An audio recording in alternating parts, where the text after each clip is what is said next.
to order. Norton Media is here, video the meeting, so if anybody else is, please let us know. We're going to start with the Pledge of Allegiance. Pledge allegiance to the flag of the United States of America and to the republic for which it stands, one nation, under God, indivisible, with liberty and justice for all. Alright, so did everybody have a chance to look over the minutes from the March 21st meeting? Yes. We can vote them separately, right? Correct. Is there any questions or comments? Nope. Is there a motion to approve the March 21st open meeting minutes? So moved. Second? Second. All those in favor? Aye. All right. Abstain. Oh, okay. And then the executive session meeting on March 21st. You guys have a chance to look it over. Any questions, comments? No? Is there a motion to approve? So moved. Is there a second? Second. All those in favor? Aye. So 4. Abstain. Yeah. Thank you. All right, warrants. Kathleen? I have reviewed and signed the following warrants and wish them to be put in public record. $460,559.04 and also $317,639.44. Great, thank you. All right, student rep update. Hey, Cooper. So a lot has happened lately. At the high school, the debate club attended the Hockenbach Model Senate on Monday and Tuesday, and that was a lot of fun. I went. We got one bill passed on the floor, which was really cool. The Clothesline Project has been happening this week in the cafeteria, which is a vehicle for women affected by violence to express their emotions by decorating a t-shirt. And that's been really cool to see, and there's been a representative in the cafeteria as well. And it's interesting to have them up, and it does kind of make you think, because usually it's just going to the cafeteria and all you focus on is lunch and talking to your friends, but the teachers hanging around, you do kind of notice them, and you do think about it. So it's really good to have. 4 staff members and 28 students left today for the global education trip to Italy. I saw that. Those lucky people. I know. On the plane right now. I know. The art show will be on the 24th after vacation, and the Little Mermaid musical will be held on the 26th and 27th in the auditorium. And this is the first musical that the high school has had in a while, so I'm just really looking forward to that. Great. Sorry, was that 26th and 27th? Yeah, the 26th and the 27th. At the middle school, both units in the 8th grade participated in a mock trial and learning session from Mike Ryan, an official from the Office of Massachusetts Jury Commissioner. And I heard from my sisters in the 8th grade that it was a lot of fun to do. I forget who she was, but she was somebody important, like always. Yeah. The 6th and 7th grade participated in a live stream event with Endeavor, which is an ocean-going research facility, so that sounds really interesting. 6th grade also had a visit from iRobot, which has been coming to middle school for the past several years. And reading that, I had forgotten, but it did trigger my memory to be like, oh wow, yeah, no, I remember that. The iRobot people coming over and showing me the really cool robots. And I remember one fell off a table and it didn't break, and that was the whole point of it, but it was still really cool. So that was fun to read about and remember that. April Awesomeness took place last Friday. There were over 300 students in attendance, dancing, running through an inflatable obstacle course. My sister sang tequila for karaoke. Glad it was only singing. Yeah. The one word. Your middle school was able to raise an excess of $4,000 for Leukemia and Lymphoma Society through Paying for Patients, which is one of the best causes they've ever had, and they were able to achieve this in only 2 weeks, and usually they run it for 3 years, so that's really interesting. Yeah. And they also completed the Spring Greening Clothes Drive to benefit Girls to Crayons, and it was led by the school's Project 351, represented by Chloe Shelton. Roughly 10 bags worth of clothing were collected. At the Yale, they finished the Kindness Matters Challenge. Students account for over 4,000 acts of kindness during a 3-week time frame, but they showed no signs of slowing down. And the Yale is also having their Spirit Week right now, with students donating $1 for the Jimmy Fund on Red Sox Day. And today they had a Decade Spirit Day. On Twitter I saw somebody very going all out for 60s, had the beard and everything, sunglasses, tie-dye t-shirt, looked like a lot of effort. I saw some of that too, it was funny, yeah. The JCS is also having their Spirit Week, and the Boosterthon SBO fundraiser is going on the week ending with the fun run. At the LGN, Officer Robichaud came in and spoke to the 3rd grade about safety, and the 2nd grade is participating in an in-school field trip where the Museum of Science came and gave them a STEM workshop. Kind of overall, we have the Lancer Film Festival coming on May 7th. So that's a lot of fun. I'm going to be looking forward to that. I couldn't make it last year, but I'll have some things in the festival this year, so it'll be fun to go to. And lastly, certainly not least, one day away, April vacation. Everybody's looking forward to it. That about does it. All right. Any questions? That's great. Yeah. Thank you. Yeah, good report, thank you. Well, good to know you're in the festival, because I believe some of us got an email about voting on Yep. so. No names. There's no names. Oh, we'll know whose it is. All right, vote to approve Norton High School senior class trip to New Hampshire. Yes, we have with us this evening 2 of the class advisors, Ms. Candy and Ms. Medeiros. If you guys want to step up right up there. Ms. Tonelli is not with us because she's on a plane. With 26 students as a chaperone. In today's to technology Italy. world, we can't do a FaceTime. We could not do a FaceTime. Go ahead, you can see. It's pretty. No, we would just like to have the senior class trip at Canopy Lake again. We had it last year and it was a success. We really enjoyed it, so we would like to continue. But since it's out of state, we need permission. When is it? It is Thursday, June 6th, the night, the day before graduation. graduation. Oh, fun. All right. That's easy. Sounds great. Yeah, any questions, comments? Motion to approve senior trip, second? Second. All those in favor? Aye. Thanks for coming. Thank you. Thank you all.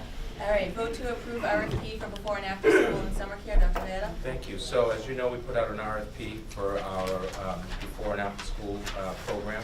You have the breakdown in front of you. We received bids for Right at School, and Champions, Kidsborough, and Springboard. These went through a technical proposal process where they were each, you go through a process of what's the most advantageous for us in general, and then you look at price proposals. And through the open bid process, we are recommending to continue our relationship with Champions. As you can see, the financials are very good. And yet the prices are as competitive and also allows for us to continue to grow. These financials do not have numbers for summer, but these numbers would actually be bigger over 3 years because the summer programs are not added to this. Okay. It does require a vote of the board. Okay. Any questions or comments? Is there a motion to approve the RFP for before and after school and summer care So For moved. Champions. for Champions? So moved. Is there a second? Second. All those in favor? Aye. I know our Champions folks are here, so thank you. Thank you. It's a great working relationship, and again, went through the exact process we would do for any bid, and once again, the relationship continues, and we really appreciate working with them. That's great. We hear good things about Champions, so that's great. All right, bear with me because I have to read a little bit here. The next up is vote to appoint superintendent to Board of Directors of Reed's Collaborative pursuant to Chapter 40, Section 4E, as amended by Chapter 43 of the Acts of 2012. Members of the Board of Directors at Reed's Collaborative are to be appointed annually. Joseph Bayette is appointed to serve as the Norton Public Schools representative on the Board of Directors of Reed's Collaborative in accordance with the Massachusetts General Law, Chapters 40, Section 4E, as amended by Chapter 43 of the Acts of 2012, the 2019-20 school year. Thank you. Madam Chair, this is you appoint me to represent you on the Reed's Board of Directors. We've been part of that Reed's. As you know, Reed's is also here with us here in town. So this is a typical vote. You also have the opportunity to appoint someone else if you so choose, but the recommendation is keep it the status quo. Questions or comments? You want to do it? Joe does such a great job at it. Keep Joe doing Do we have a second? Second. All those in favor? Aye. Caught me off guard there, Denise. All right. I thought you were asking Joe if he wanted to do it. No, that'd be me. Joe's a good choice. One more thing to read. Next up is vote to appoint superintendent to Board of Directors of Bi-County Collaborative pursuant to Chapter 40, Section 4E, as amended by Chapter 43 of the Acts of 2012. Members of the Board of Directors of Bi-County Collaborative are to be appointed annually. Joseph Byetta is appointed to serve as the Norton Public Schools representative on the Board of Directors of Bi-County Collaborative in accordance with Massachusetts General Laws, Chapter 40, Section 4E, as amended by Chapter 43 of the Acts of 2012 for the 2019-20 school year. Same thing, and so just as a piece of information, Matt serves as a business manager, as a kind of an ad hoc committee, and Jean serves in the middle management group for both Reeds and BICO because of the special education connection. So that's the protocol. We have a working group, that's a board of advisors, a board of trustees, but the work is really done by these folks. Okay. Questions or comments? Is there a motion to approve, to appoint superintendent of board of directors of Bi-County Collaborative? So moved. Second? Second. All those in favor? Aye. Next up, review of proposed school committee meeting dates for 2019-20. So your calendar for 1920, as you know, was done 2 years ago. So I basically have gone through and utilized the same type of format, but I also took into consideration some of the, I would call them hiccups we've had this year by moving the Saturday workshop to actually late January. That just gives us more time to crunch numbers when the budget season's here. Typically, it's not due until March, but that gives us some more information to get out. I stayed with the 1 in September only, but moved to the 2 in October, 2 in November, 2 in December, which we only had 1 and 1 this year. And I stayed away from any 3 times in a month, except when town meeting is in place. Right. Okay. You don't have to vote on it tonight, you're just reviewing it as a proposal, and if you want changes, then just email Terry that you'd like to see some of the proposals. Are we sticking with Thursdays? My only comment would be Thursday is not my preferred day, but that's, I'm willing to work Football? We'll keep those meetings brief. with it. Come February, it's fine. I'm always getting kicked during football season. I'm not sure if this football season, you're gonna wanna watch some of those games. All right. So we're not voting on that tonight? No, you do not have to vote Okay. on today. Review of proposed changes to school committee meeting dates for the remainder of 2018-19 school Yeah, year. so I was looking at the calendar of events, and we have a potential for a bunch of town meetings coming up, which typically you attend. So I'm looking at, there's already negotiations planned for the 25th, so I'm actually thinking that potentially is a scratch date for us, unless I see something that comes between now and then. When you say it's the scratch date. I'm saying, not have a meeting. May 9th. But still has a negotiation. Exactly, still have the negotiations meeting, which only impacts 2 of you. May 9th. And then we have May 15th, which is the Wednesday prior to town meeting. You'll have a date. As soon as we get numbers from finance, then I'm thinking that maybe we just need to meet on the 9th, unless we have new numbers on the 15th. So that's gonna happen as soon as the finance committee votes its final numbers. And then May 23rd and May 30th. The May 30th, again, would be an if needed, and that would all depend, again, on the finance committee's recommendations and town meeting approving the budget, and then you folks approving the budget, because I have to potentially contact folks as it pertains to layoffs if that were to happen, or cuts in line items, and we have to rethink about how we're gonna do them. But May 23rd is off. Yes, May Scratch that? 23rd Okay. would be potentially off, unless something significant Right. comes up. And then June 6th and 20th, we get out on the 14th. Typically, we only have 1 June meeting. Again, depending on the play out of all the finances and all of that stuff. There's also, again, another town meeting in here, potentially a townwide election as well, so we'll flex those dates for June. We may keep them. We may only keep 1. We may move to maybe 1 on the 13th instead of the 20th. That way we get it in before the end of the school year, because then we don't meet in July and August. Right. So we keep in the 6th, that's.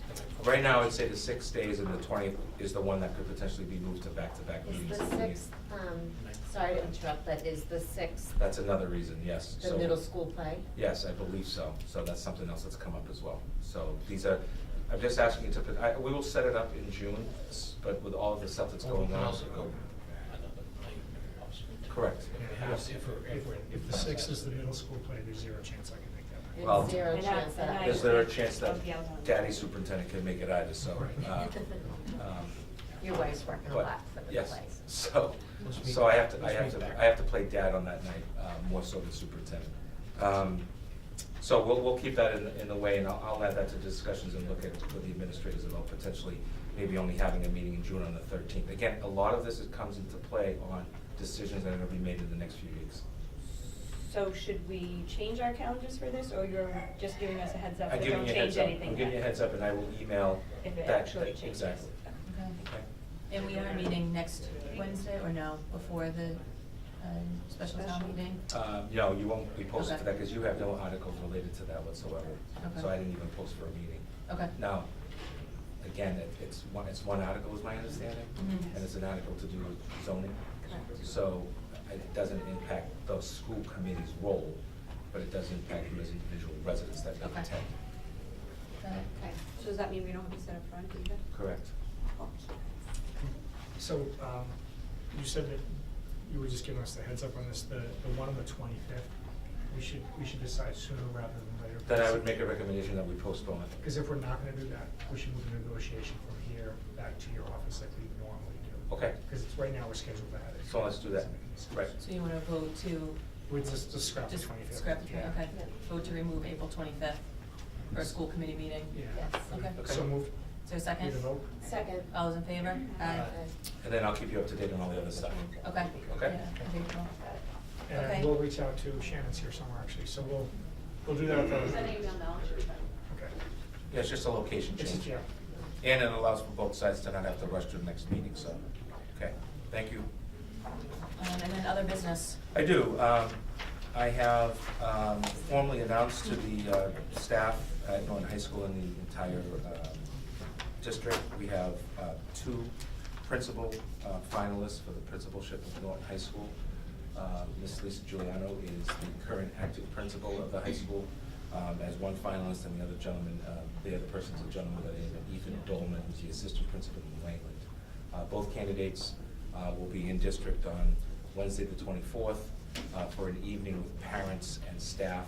Be a 45-minute kind of this is who I am, and then Q&A, and then they switch. Folks are able to give input as they wish. Both of these candidates spent time in district already, and I plan to make a decision before the 1st of May. What So time that's is the- that? That is going to be at 6:30 to 8 p.m., roughly, give or take 5 minutes, but the goal is to start. That's also the day of the art show, so we're trying to actually help, not hinder, that more folks would maybe show up a little earlier to go to the art show. It's up on the art show last year. And, yeah, and it actually helped. We had a town meeting, I think. Yeah, we did. Yeah, because we popped in before. Yeah. Right, and then when you look at the timeline on other issues as well, we have a couple of town meetings coming up. You have one next week. Potentially, you have the regular town meeting, which has been moved to a Wednesday way back earlier in the year.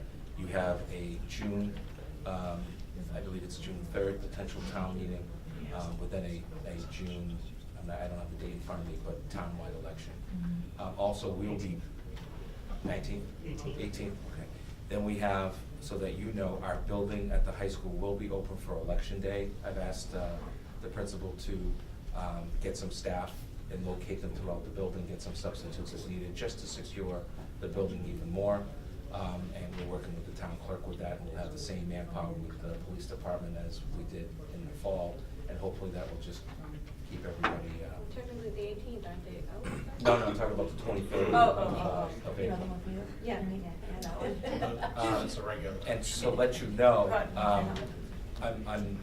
I'll say this to the selectmen later as well, but Senator Jason Lewis, who is the Senate Chair on the Joint Committee on Education, will be here on Election Day with Senator Paul Feeney at our high school in the cafeteria for a meeting from 6 to 7:15 p.m. on education funding. House bill came out today. It is not favorable to over 180 communities who are only receiving $30 per student. It targets predominantly poverty and ELL. So we know that some of our cities are going to see, some cities are seeing an increase of $650 per student. We're seeing, along with 180 others, $30 per student. So it went from 20 to 30, which means that potentially there's another $24,000 in Chapter 70 money that's coming in that we could make an argument for. But it's not a done deal because this gentleman is the lead person for the Senate. The Senate will now come out with its own bill. Then it'll go to what's called conference committee, which is where there's three reps, three senators, and they go into a room and try to compromise and come up with a compromise bill. What was the date? It's Tuesday the 23rd, the same day as the election. You said 6 to 7. It's 6 to 7:15, and it'll be in the cafeteria. And again, I'll bring this up again when the selectmen are here and provide this copy to everyone. Okay. And it's really just a discussion on the whole issue of public education funding and how, I mean, in our district alone here, we're about $5.8 million less than where we should be from the state. I want to be very clear about that. And it's interesting that those numbers are some of the numbers that were part of the discussions of overrides a few years ago. So it almost like lines up with most of it being around general education funding, special education funding, transportation being the top three, not including cost of healthcare, which is another one. So looking forward to that discussion, and I appreciate the senator, our local senator, Feeney, suggesting that Norton would be a good place to have a local meeting for area towns. So we will host. Are we Anything else? putting that out to other towns? They are. It's a total invitation by them. So I figured between the five of you and us, we'll of course communicate with our Norton Teachers Association and the other union leaders to attend and provide a quick feedback, if you will, probably enter some things into the record that he can take with him to see that out here in the suburbs, that although our numbers are smaller when it comes to certain sets of populations, that the impact is significant to our budgets, which are significantly smaller than some of the other budgets. I think all of us are trying, and I'll end here, we're all trying to get away from the gateway cities versus suburbs versus rural versus, it's about the children of the Commonwealth. And slowly but surely, as I leave the Commonwealth to attend other meetings, although we're considered #1 in the country, the discussion of, well, aren't you guys leaving some kids behind, is slowly starting to happen because of the way the budget process happens in the state. So yes, we're #1 currently, but as we all know, it's a snap of the finger before we become number 15 or 20 or 30. So it'll be interesting to see how the House, the Senate, and the governor decide to put a plan into place moving us forward. Okay. Anything else under other? No, thank you. Okay. Anybody else have anything? All right. So You now- need to move to a recess until the joint meeting, so that way local access is able to turn on because there's no business taking place. So we'll move to a recess until the joint meeting. Thank you. No, you do not have to vote. It's just a recess. Called by the chair. Okay? Great, thanks. Thank you. We're going to call to order the joint meeting for the school committee. You want to open up yours? We're gonna call a joint meeting. Ready to go. All right, so the first item I have here is municipal building project presentation. There's a few seats up front, folks, and we can get you more seats if you need it.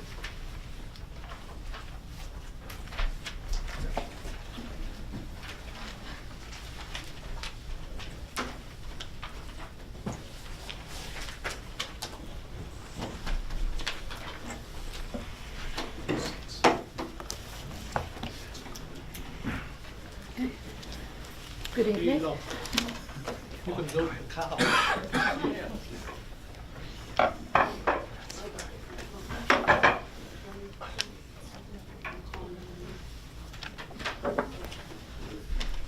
I know I tried to hit everybody. Kevin, you belong up here.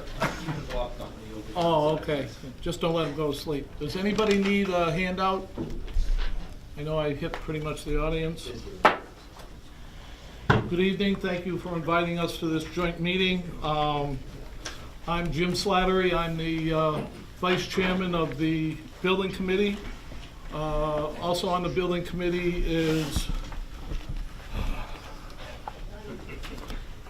let me get my cheat note, even though I've been with them for 2 years. Mark Grisham, my clerk, Kevin O'Neill, Bob Medeiros, and the Senior Center Representative, Dinah O'Brien. And of course, you know Mike Units. So what happens here, I'm going to give you a brief presentation. Some of you may have been at the general meeting held at the high school like 2 weeks ago. This will be very brief because we'll be doing other public presentations, and we just want to give you the meat and potatoes of everything that is here. I don't know if I can beat the superintendent's speedy meeting, but I'll give it a try. What happened was I was appointed, or the town decided around December of 2017 to reactivate the building committee, and I was nominated and appointed then by confirmation from you people and the selectmen. So was Bob Medeiros and Kevin, that's right. But you were on another building committee, so. So it took us a while to get together. We didn't have our first meeting until January 22nd. And as you all know, town government works slow. We put out an RFP for both the directions from the selectmen were to get proposals for a new town hall and a new senior center, okay? You'll not hear those two words again because we've decided to change it to a community center based on the activities that are going to take place there and the needs of the town and everything else.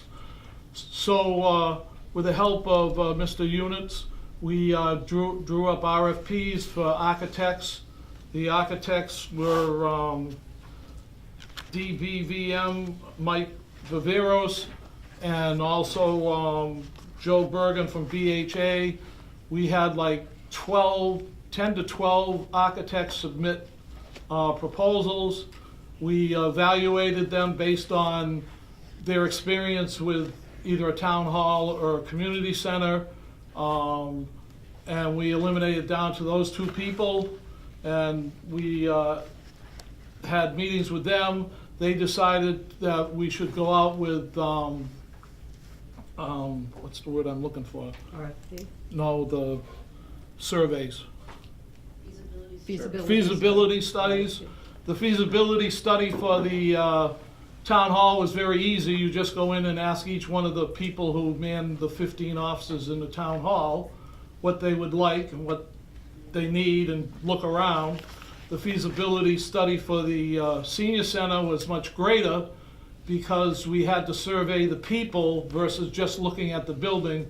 The problem with the two buildings was the fact that both buildings are reused buildings. The senior center was a school in the late 1800s and then got turned into a fire station in the 1950s, then got turned into a senior center in 2000 or something? 1987. And the town hall belonged to the old Wheaton College, not old Wheaton, but belonged to Wheaton College Prep School. They had a prep school for girls way back when, and that was their gymnasium, so the building was repurposed by the town into a town hall. We moved out of, and I was surprised a lot of people didn't know that the bookstore where the Wheaton College is now was the old town hall, and now we're in the gymnasium, which those of you, especially the school committee knows, was very difficult to hold meetings. You held the meeting in where we've been holding meetings all along, the break room, which we have like usually anywhere from 2 to 8 or 9 interested public people, plus the 6 people on the board, and it doesn't make for a good meeting room. And in fact, we got kicked out twice and had to meet in the hallway. So there's no real good meetings rooms there. You people are familiar with the noise. When they try to meet jointly in the selectman's office, you can hear the Board of Appeals or planning upstairs. It's just not conducive. Plus, we found different other things that one day I was in the town hall, and believe it or not, the public health nurse was given a flu shot in the corridor of the town hall. So there's many deficiencies in both buildings. The biggest deficiency they found in the feasibility study with the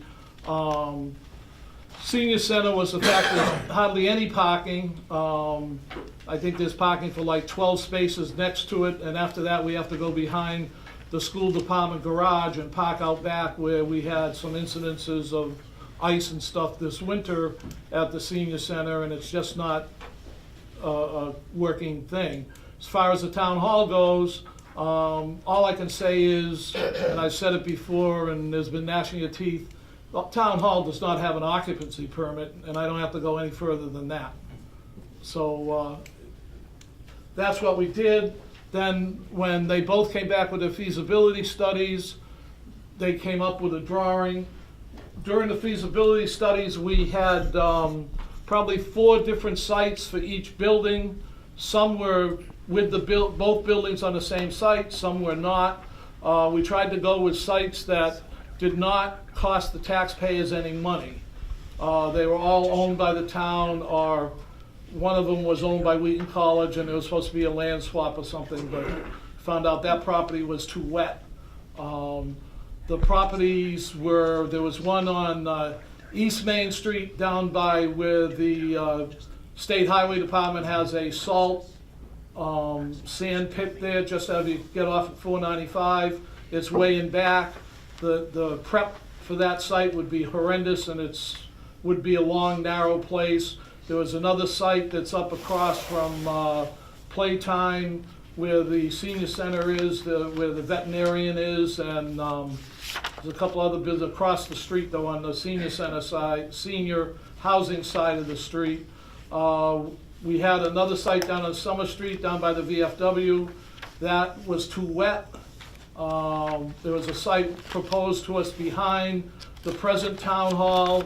That site was really too small, plus there was a lot of landscaping, plus we probably infringe on the highway department garage, and that would lend to having to sit down as a building committee probably in 5 years and have to look at a new highway garage, so we just left that site alone.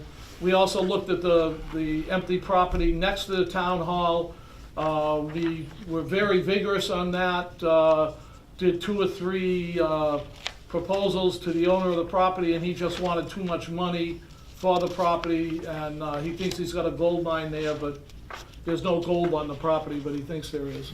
So also we found out that the town was offered by the state the Reed and Barton property that's on Elm Street, halfway up Elm Street as the big curve is. There's a big mill there. That's the Reed and Barton property.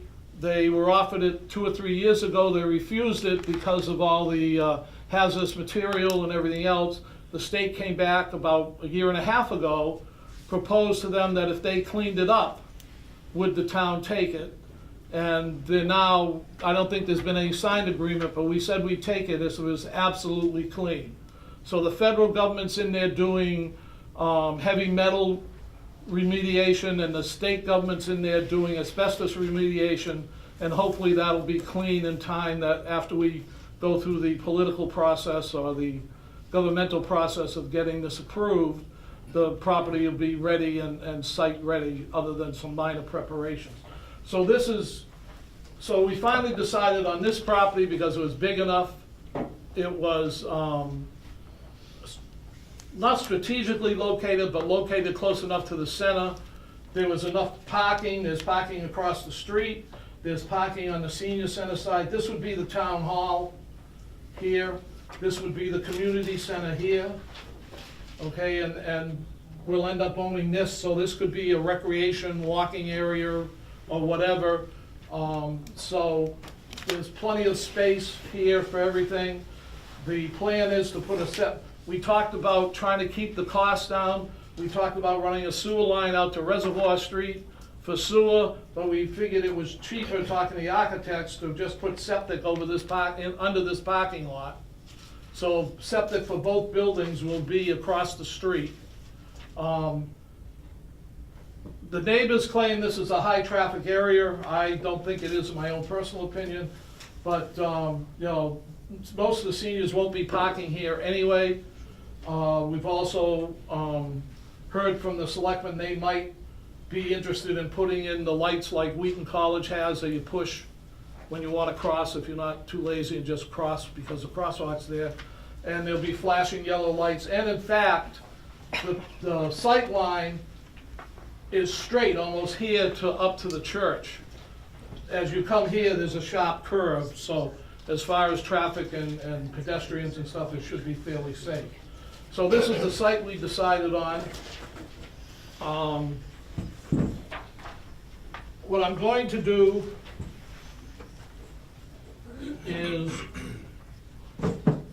I I will talk a little bit about the town hall, then Mr. Units will talk about the town hall. This was the architectural drawings for the town hall. This will be a selectmen's meeting room. This is Elm Street here. This is Peter coming to the meeting. Yeah! Okay, this will be the entrance. There'll be a breezeway here to the community center. So if the elderly or anybody else want to get to the other building, it'll be under protection. It's a two-story building in some places and one story in others.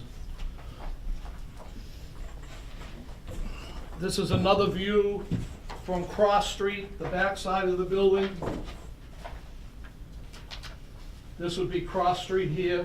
You'll notice there's some elevation here, so there will be some site preparation that adds to the cost, but not much. And this is the office layouts. What the architects were telling us is most of the high-traffic offices, like the tax collector and the treasurer and the town clerk, are downstairs. And then the lower traffic areas like the Board of Health, Planning, Building, and Town Manager.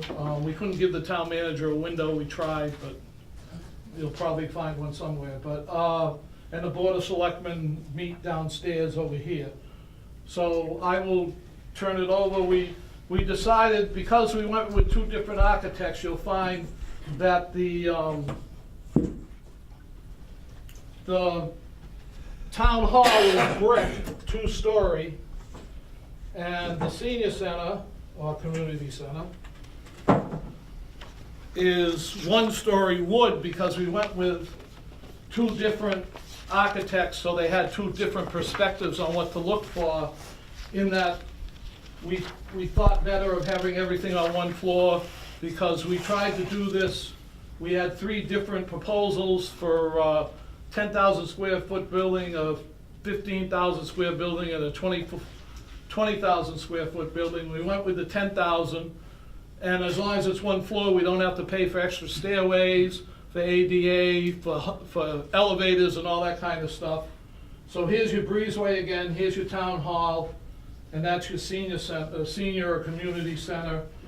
And now when Mike is done talking, I'll scoot over to the community center. So just, Jim has pretty much said it all.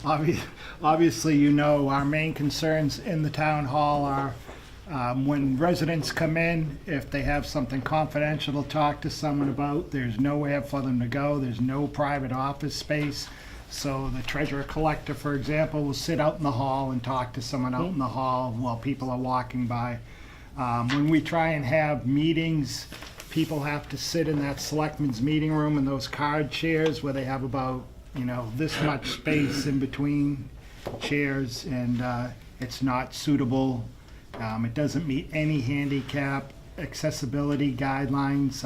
You would not be allowed to have a chair lift like we have there now, and you don't have any room up top for to meet any of the guidelines.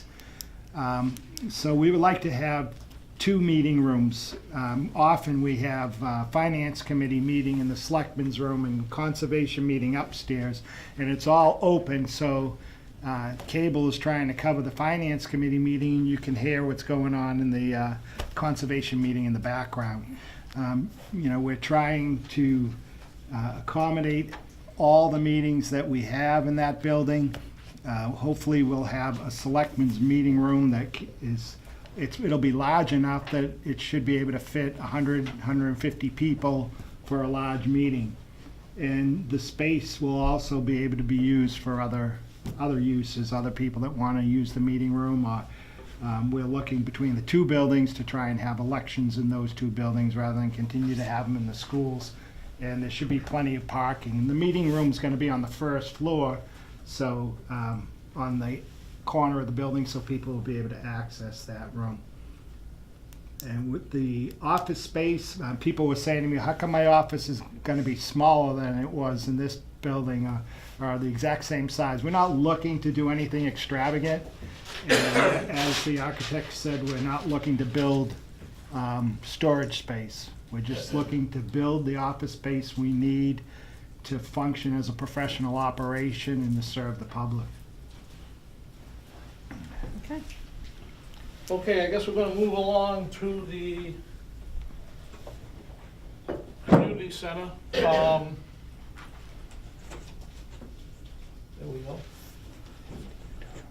So, in doing the selection process for what we needed for space, we found out that in the old town, the present town hall, I won't call it the old one because I know 2 or 3 town halls.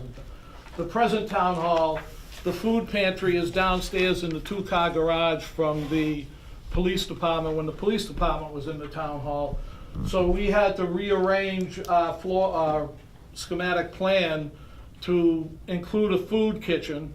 There was talk of also having a cooling shelter and a warming shelter within the community center because, as we know, I think 3 months ago, we had a power outage and people at the time were looking, I believe, for a warming shelter, and there was no place in town that's got a generator that these people can sit in. And then 6 months ago, we had another electrical outage for 3 or 4 days, and we still didn't have a shelter, so people could just go and plug in their electronics or stay warm or whatever. So we've made accommodations for that. There was talk of putting the veterans agent in with us, but she does visit the senior center once a month, and she chose that she would prefer to have an office in the town hall, so that we didn't have to worry about. The food pantry, sheltering, and then the extra rooms. So what the architect for the senior center came up with is we have a suite of executive offices. So Beth, our executive director, has an office here. There's a meeting room. There's another office for I can't think of the Shine people who come in and do taxes. If you go to the senior center in the next 2 or 3 weeks, you walk in the door, you're gonna see 20 people down a narrow corridor because they're getting their taxes done for free, courtesy of Shine and AARP, I think. Shine is Medicare Shine. counseling? Okay, who does the taxes? AARP. AARP. We also have a place for a nurse and another small meeting room. There's a small meeting room here. Then we have the general purpose rooms, which are in green. We have a large meeting room, which our thoughts were we could move the elections there and not interfere with the school department, the school process, because there's big debates going on with, how secure are the schools, who's walking in, who's walking out, all that kind of stuff. This room is big enough to hold, it's gonna have a sliding partition. Then there's another meeting room, and then another meeting room here, then a recreation room, and then a physical education, physical fitness room, like for some physical exercise that they have senior programs for. And they had this over here, but the problem was, there's no driveway here. This is where the walkway is from the town hall, and if you look at the original setup, there's no driveway to drop off food or people to pick up. So we flipped the building, and the food pantry is now over here, and they have their own washroom, offices, and a big area. People can walk in with some sense of privacy. There's a set of bathrooms across from it, and this is in the foyer we have like a cafe set up, so that there's probably 3 to 6 people who come into the senior center right now, and they just come in and socialize, and they have no real place. They usually come into the main area and they sit there at a round table. There'll be a cafe set up here so they can sit in there and socialize without interfering with any of the other programs that go on. And this was we started out with, I believe, 10,000 feet, and we added another 1,000 feet with the other things. We added bigger bathrooms and other things to it, but the bottom line is the cost of the 2 projects comes in at about $25 million. In the book, I believe it's 8 and 17, I could be correct. Yeah, Michael. Oh, okay, fine. do that. So I'll let Michael talk about the financials on that, because I usually screw up the numbers, but that will be the ultimate cost if we get any grants, if we get donations or anything, that'll just lower the amount of money that we have to borrow, and we just won't borrow it, so that's what's going on. And now, our next progression, and I'll let Michael talk about that, is we're going to have a special town meeting for the buildings, and then we will have an election for the buildings, because it also has to be a voter process, and Mike, it's all yours. Okay, thanks. As Jim said, all right, we hired 2 architects, and they were strictly hired to come up with, do the feasibility study. These are not necessarily the architects that will go on to design the buildings. We will have to go out, if the project is approved, we're gonna have a special town meeting June 3rd, and also an election on, is it the 17th of June, I believe? 18. Thanks, Peter. And so if the project's approved, we will have to go out. First step will be to hire an owner's project manager who'll work with us when we go out to bid for architects. And as the architect's designing the buildings, the owner's project manager will watch over that process, and we will be cutting out anything that the owner's project manager and the committee doesn't feel is something that we need to try and keep costs down. Then we'll have to go out to bid again to hire contractors to build the project. So the $25 million is the maximum cost of the 2 buildings. Obviously, we don't want to have the authority to go out and borrow less money than we may need. So the $25 million is the maximum amount. We already know that that's going to be offset somewhat by the money that town meeting already set aside for the project, and we know we also have a sizable contribution that will go towards the buildings. So, and then the next question is, people are like, well, how is this going to affect services? This will not impact existing budgets, future budgets. The proposal would be for a debt exclusion, similar to we did with the high school project. In the high school project, the authorization, I think, was to borrow $34 million, even though we knew we were going to get some money from the MSBA that would lower the amount that we had to finally borrow. And it would be the same here. Any money that we get in grants, donations, would go to offset the cost of the buildings. But if we went with the $25 million, that would be the first couple of years, $2,362,500. We know our budgets can't take that kind of a hit. So that's why we're proposing to go with the debt exclusion. And on a home value of $300,000 in year 1, the cost would be $280.59. In year 20, it would be $154.41. And we have, if anyone needs the information, for a $400,000 house, a $500,000, $600,000, $700,000. And also during those years, so when construction begins, it would begin on January 2021 is the target date. That's when we hope to have the site all cleaned up. And on the site, right now, we have EPA, DEP, and we have our own LSP, licensed site professional, overseeing cleanup of that site. So if the project began in 2021, we would do temporary borrowing, as we have done with other projects in town, until we have the final number, then we'd go out to borrow. So we'd go out to set the final total amount. The high school project now is on a $100,000 house, is costing $39.43 per 100,000. So as we go along with the project, that is as of 2020. By the time 2022, that's $37.66.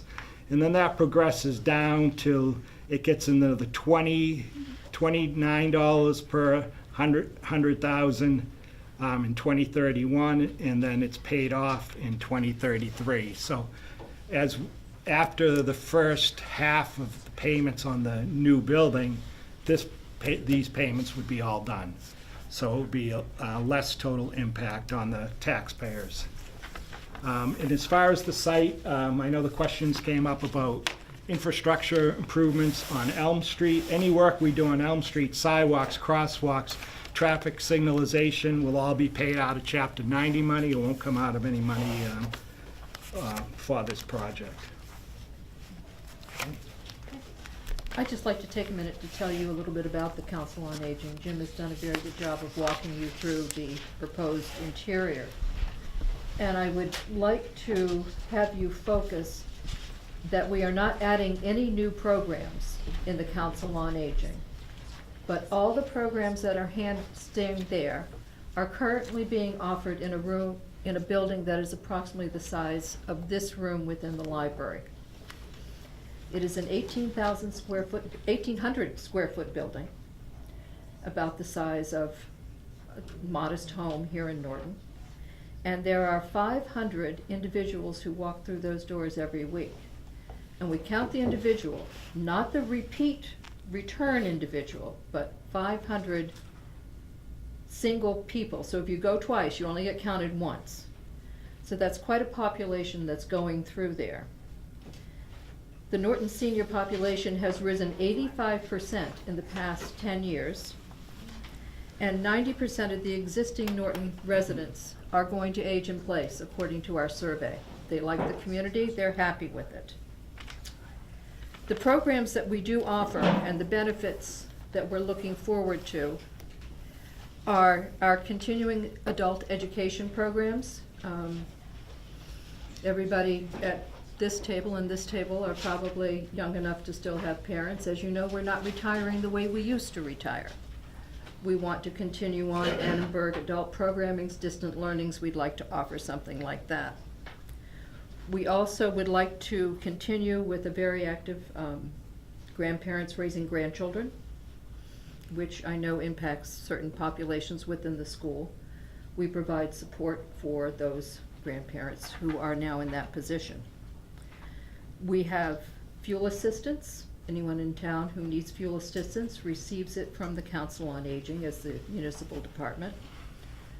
We provide shelter, emergency shelter. Recently, our director was faced with a call on a Friday noon with an elderly resident who was being forced out of her home by 5, and she had nowhere to go. So this is the town department that handles this on behalf of the town. Health talks, taxes. AARP always provides taxes. The Shine services, volunteer opportunities for seniors. And I know a lot of discussion is out in the community about the name community center instead of senior center. Well, the latest White House Conference on Aging and the Massachusetts Conference on Aging has found that people who use a Council on Aging do not want to go to a Council on Aging. We want to go to a community center, a center for aging, a center for adult advancement, and instead of looking at this entire complex and calling it a municipal center, which has another meaning, we did, after much discussion, come upon community center. So that's why you will be hearing the name, and you will be hearing that name going forward as the building or the current building stays place. But that's the background that I wanted to give you as to why we think it's needed. The building was built in 1850 as a fire station. It then became a school. School. Oh, school first, then a fire station. School first, and then the fire station. Yes, and now it is a senior center. So there you have a little bit of background on the seniors and what they're doing in town, and appreciate it. Thank you. I guess I can open it up. If anybody has any questions, I'll be more than glad to refer you to the, does anybody on the committee have anything more to add or subtract or? So one thing you mentioned is you know, it's not going to, the cost, I assume, is not going to affect our future budgets as a town. But if these buildings progress and get built, what could the town expect budgets at that time? Because I assume going from an 1,800 square foot building to a 10,000, there's going to be costs associated with that. I assume program enhancements cost money and things like that. So what could future budgets be affected by these two buildings? Because there's also, I assume facilities has to be addressed because it's gonna be upkeep of two brand new buildings. So how much are those going to affect budgets as a town? Well, part of the issue with the two buildings we're in right now, they're totally energy inefficient. As you know, with the town hall is open the way it is, there's just no regulation of the air conditioning and heat. There's at least 15 portable space heaters in that building right now. So we're not anticipating much of an increase, if at all, in our energy costs. Everything that will be done in the new building will be by green community standards, so it'll be much more efficient than where we are right now. And the programming within the senior center currently is and will continue to be on a revolving fund, where the instructors, teachers, help volunteers come in. They charge so much for their program, participants are charged a fee, and it just revolves out. So there is no additional cost that way. The town doesn't pay for any of our programming right now. It is through the revolving fund, but it's also through, our major source of funding is through the Executive Office of Elder Affairs. We get a per senior amount. Unfortunately, the numbers that they're using for that is 2010 census data. So we've been very, very creative with how we do our programming. We work very closely with community partners. We've had entertainment sponsored by the local nursing homes. We've had Girl Scouts come in and put on activities. We're very creative in what we do, and you know, we're very cautious of how we spend the little money that we have. But right now, the town budget, operational budget for the center is mainly lights and heat. Because I visit the senior center on many occasions. Thank you, Peter. That's right. I just have another question. With the town hall, is there any possibility at some point in time, if we ever decided, because I know we talked about it before at other meetings, possibly having school administrators in the town hall instead of where they are now? Is there a possibility for that, or based on the plan right now, that's not feasible? There would not be enough room. Not enough room? I'll also answer that question. If you go into town hall, there's two corridors. If you remember, the tax collector and the selectmen are on one corridor, the veterans agent bathrooms are on another corridor, at least downstairs. The plan that I've heard could change is the fire department, because right now they have. Sherry's talking about the new building. Yeah, the new building, sorry, Oh, yeah. the new building. The new building, Yeah. Oh, yeah. I thought you were talking about using the old building. No, Okay. because the No, schools Joe are part said of he the won't come town. over there. I was just wondering if there was space, Okay. you know, in the new building, That or if wasn't what we were everything was. tasked with to begin with. I'm sorry, say that again? We weren't tasked with looking at that option at the beginning of the process, Okay, but yeah, no, I was just wondering, I wasn't sure if everything was set in stone. Okay. Does anybody have any other questions? Anybody? Actually, if I can just ask one question. So, Mr. Yunus, you had said when you referred to the high school renovation project that we had to ask for a certain amount up front without sort of knowing what the final total will be, which I absolutely understand, and maybe Dr. Bayetta, you could confirm. I do think when there was a projected amount, we knew that the MSBA would give us a certain percentage. So it wasn't that the community went in blind, not recognizing that the MSBA, based on certain criteria, and I'm not going to remember exactly what that was, there was a sort of percentage that was more than 50%. Right, at it's a calculation based on a three-part process that every community gets. Poverty is one of them, as an example, the number of kids on free and reduced lunch, that type of stuff. So every community is treated the same way to get to a number no less than, not less than 40%, but no greater than 80%. So I guess my only question is, and do you remember what the final percentage was? I don't off the top of my. Around 58%. I'm sorry? Around 58, 59%. 58 or 59. So I guess my question is, you mentioned kind of maybe grants or donations. Where would those fall in regards to a percentage? Right now, we know we have set aside over 10% of the cost already, but we don't know until we, people come forward and willing to donate. They're not gonna come forward until they know there's a project. But I- the, So go ahead, go ahead. no, so I was just kind of piggybacking, so there's no government agency that does a supplement like the MSBA Talking to did. us, 2 state reps, there are only 2 agencies that get reimbursement of schools and libraries at this particular time. There's nothing for town halls, there's nothing for senior centers or community centers, so there's no state aid. I had a conversation with Jay Barrows and Stephen Howitt, and both of them are receptive to trying to get something, but aren't really forthright in saying that there's a high possibility. So that's why we went with the highest possible number, so that everybody knows up front what it's gonna be. And for whatever reason, if somebody's rich uncle passes away and wants to leave us $10 million, that's fine, but we can't count on that. The one donation we have came out of the clear blue sky. There's been other little donations, but, you know, we have to go with what that figure is, and that figure is, it includes the site preparation, it includes the sewerage, it includes the building, it includes the furniture for the building. When we're done spending, if we get no reimbursements or income from anybody else, the 25 million should cover move in.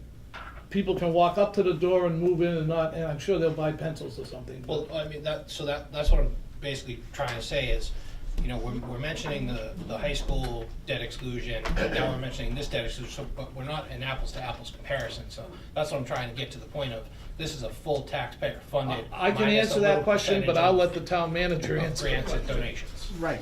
It's funded by the taxpayers, other than any grants or donations we're able to receive, so you have to authorize the full amount.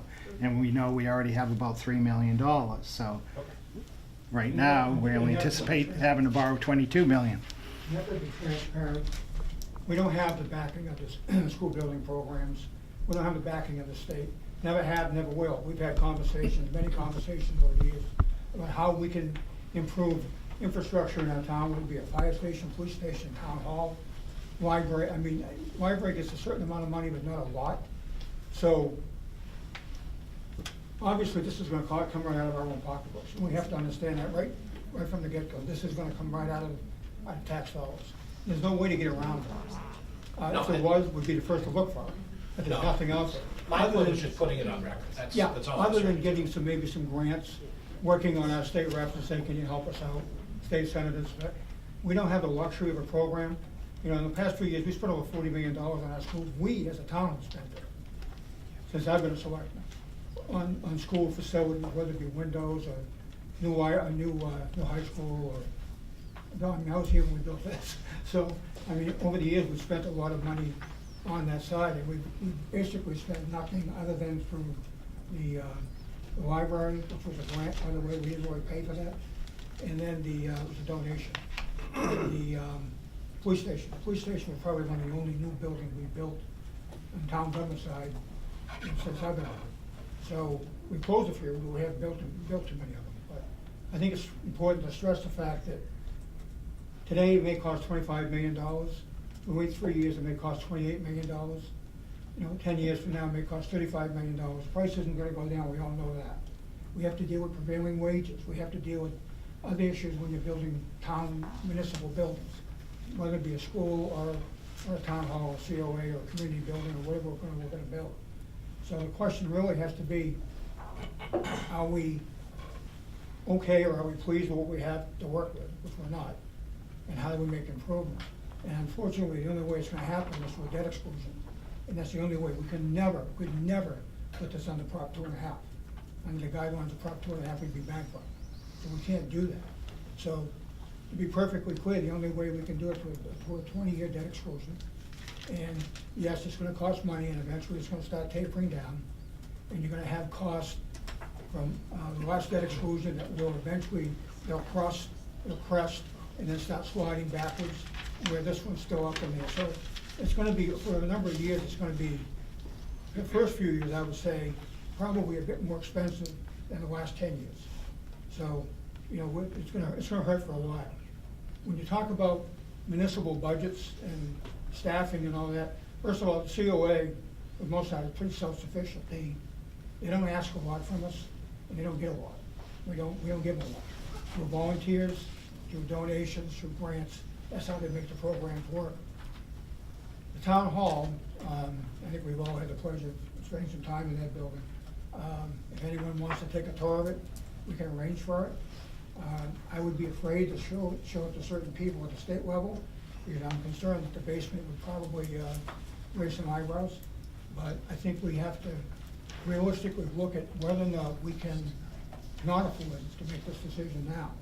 The longer we wait, the more it's gonna cost us. And it's just a matter of time.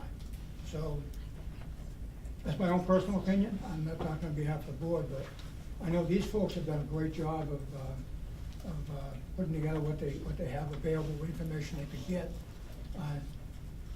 Diana has done a great job of leading us, because she has experience from other communities and has been able to give us some direction on how other towns she's lived in have done the project. And I thank her for that. And we'll be talking about whether or not we want to appoint her later on as a lead-in. But I think we've got a lot of people that spent a lot of time on this, and it's not something that, in my opinion, that we can break up at this point. It's either all or nothing, because the cost of improvements on the property, the sewer system, driveways, everything that goes with it is it's all factored into both. So if you were to say to me today, well, if I don't want to build a town hall, how much is it going to cost for a town hall? I have no idea. I'm not sure we could even give you that number. We'd have to go back and basically start over again and try to come up with a number. So at this point, this is a package deal, and we're trying to sell it as a package deal. And hopefully we can make it happen. And my only thing is, these buildings should have been replaced 5 years ago. They're not like the Yale School or the LG North School. You can keep using them as school buildings even though they're inadequate. And then you build other buildings, and you've kept the older buildings because they're still adequate, like the town hall. But the town hall, A, doesn't have an occupancy permit, and B, whatever. And the senior center is just way too small. Both buildings are repurposed buildings that don't suit the purpose they're in now. At least the older school buildings can still be used as school buildings because they're not repurposed. That's the purpose they are and the purpose they're used for. And I think 5 years ago we should have done this, although we were building schools and fire stations and police stations, and this wasn't on anybody's radar at the time. They thought putting the town hall into the old gymnasium would be adequate. But then they put a shooting range in the cellar for the police department, and there's lead all throughout the air circulation system. And I don't care how much you clean it, I would believe that if you went in there with an air quality person, you'd still find lead in the building, and you have an air circulation problem because people are using, plug-in heaters to stay warm during the winter under their desks. I mean, it just, both buildings are inadequate for the purpose they're in.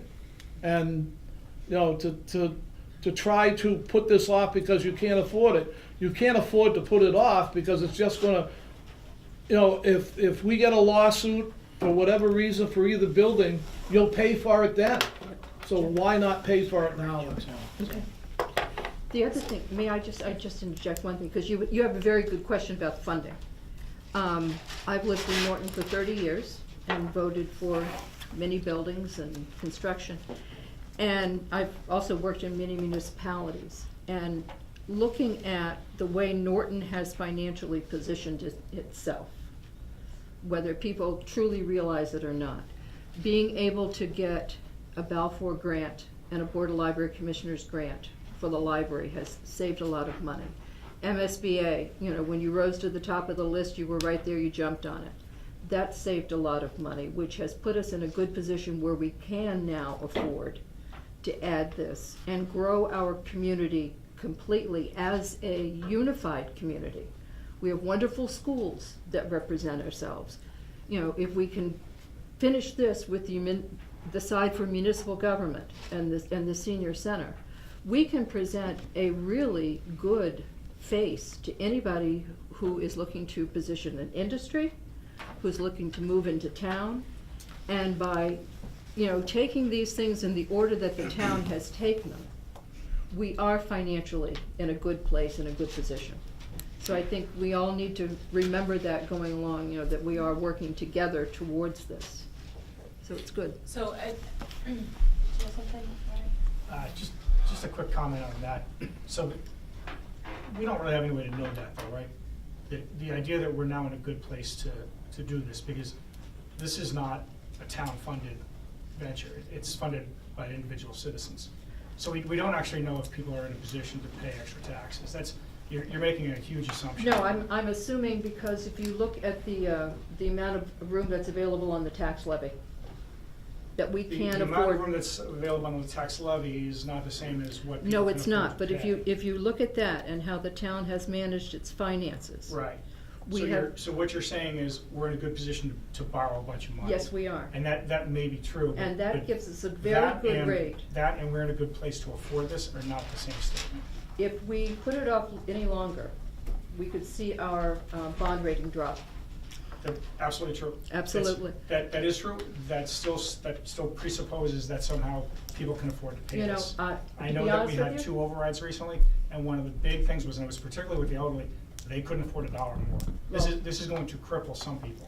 It's going to, but if you look at the average okay with income, that. if you look at the average income in Norton, it is not what it was when I moved here 30 years ago with a sleepy town that still had cows. We are an up-and-coming suburb. People have moved in that are working in various areas. And yes, is it gonna be tight for some people? Absolutely. Is it gonna be tight for the other people? Absolutely not. And if we want this town to continue to grow the way it has, in order to support both our government and our schools, we need to look to the future, and I think that that's important in this project. So we're okay if it cripples some people. No, not necessarily. I said it, you know, some people it might, I did it for myself. It's gonna cost me $5 a week, to add $300 to my tax bill. Okay. I'll just make another comment, and then I'll kind of reserve my judgment. I think the old saw that if we don't do it now, it's gonna cost more in the future. My advice is we should get away from that argument, because it's a bad argument. If the cost of construction far outpaces the increase in wages, general GDP, et cetera, if that were true, then very quickly no one would be able to afford to build anything. So we gotta kind of keep that in perspective. I think it's a bad argument is all I'm saying. Would you not agree that wages will? I absolutely agree that it will cost more in the future, but I think on a relative basis, Let's it's talk a about bad prevailing wages and how that might come into It's, that. I don't disagree that it will cost more. Just got it My wrong. point is if you think that construction costs are far outpacing every other economic factor, then again, very shortly, no one will be able to afford to construct anything. So it's a red herring. It's something that seems on the premise to be true. It's actually not factually accurate. So absolutely, it'll cost more. We'll make more. Houses will be worth more. Our tax levies will be up.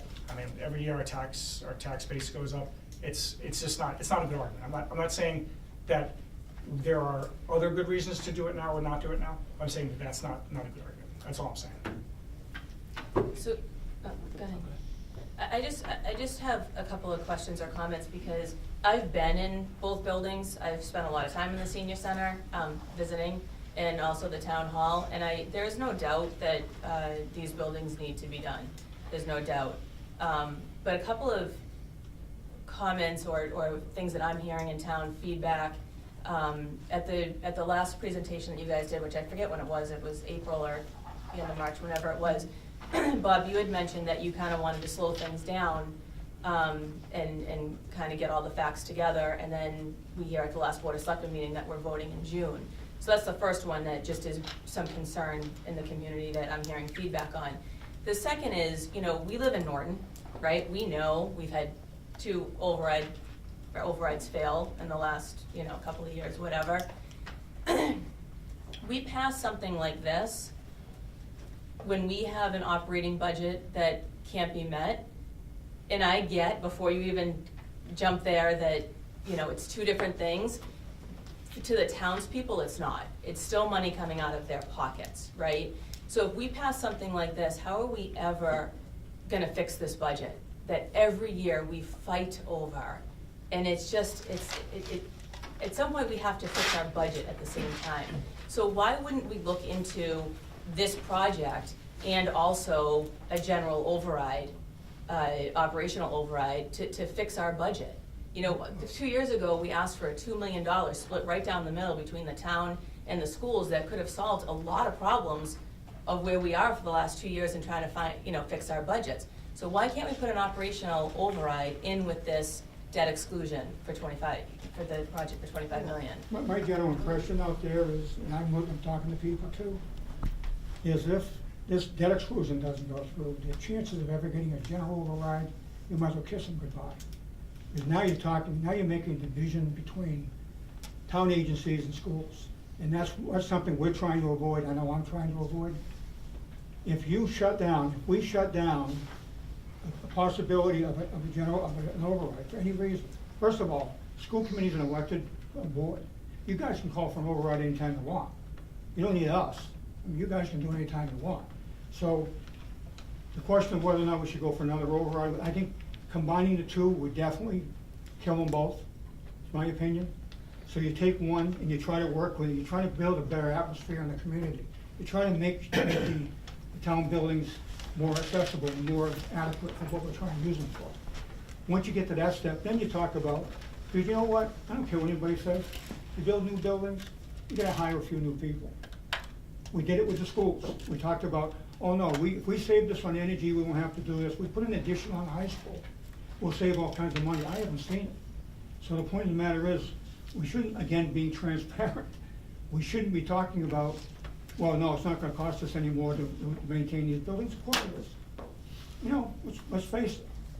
Put a COA, you put a town hall together, it's gonna cost more to do it. Maybe if it's just nothing other than keeping them clean, for that one reason. There's an underlying rift in this community, and by the way, I voted for the last override.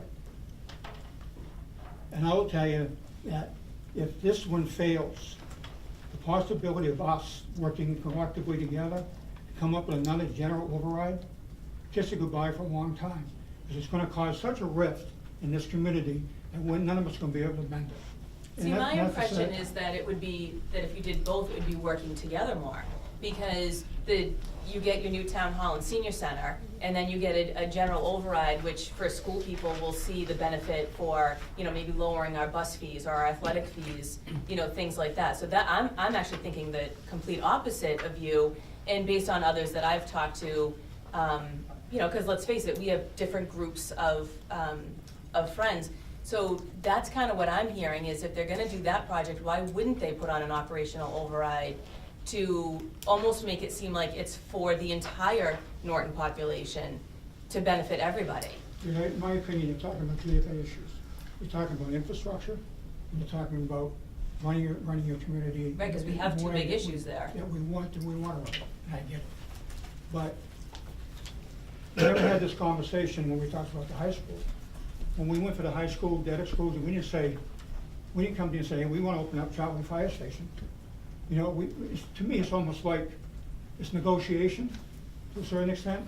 Well, I also think with the high school too, I think it was more like 63% that we got from the MSBA, so it's a little bit different because we had some help, but I understand what you're saying. There is absolutely a division in this town, 100%, and it needs to stop. And even like listening to talks tonight of, about the senior center and the town hall, there's always a school brought into it. Like, well, you did this, so we should do this. What I'm asking, we're supposed to be working together here, and sometimes I wonder if our definition is maybe a little bit different. I'm trying to come up with ideas to really do that, to work together, to benefit everybody in this town. And so I'm not saying to make the rift any bigger. I'm trying to listen to what people my age school families, whatever, are saying, and take that and bring it to you guys, because listen, I don't wanna see your project fail. I've been in these buildings, I work with seniors, they need that, they deserve it, there's no doubt. But how do we work together to make it happen? Because from what I'm hearing right now, it's not positive and it's so quick.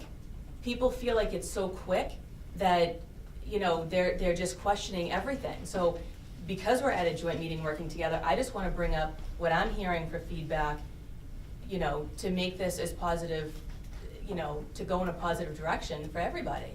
That's all I'm saying. I'm not trying to make the rift bigger. I'm not trying to, I mean, God knows, I think I've proven myself enough in the town to know that I care about, you know, both sides of this. I worked for free for Park and Recs for 8.5 years, you know? So I'm just trying to bring the town together, that's all. I think, you know, in my defense only, and I'm not talking for the rest of these folks, over the years, I've demonstrated as a selectman, that I'm just as much concerned about the school side as about the town side. And I'm the guy in the middle. I'm up there in the middle. I'm not trying to cause a rift on either side. But at the same time, I try to keep an open mind in everything I do. And in my opinion, for what it's worth, this project fails. I don't care how hard we work, how hard we scream, and how bad it's gonna be. We are not gonna convince anyone.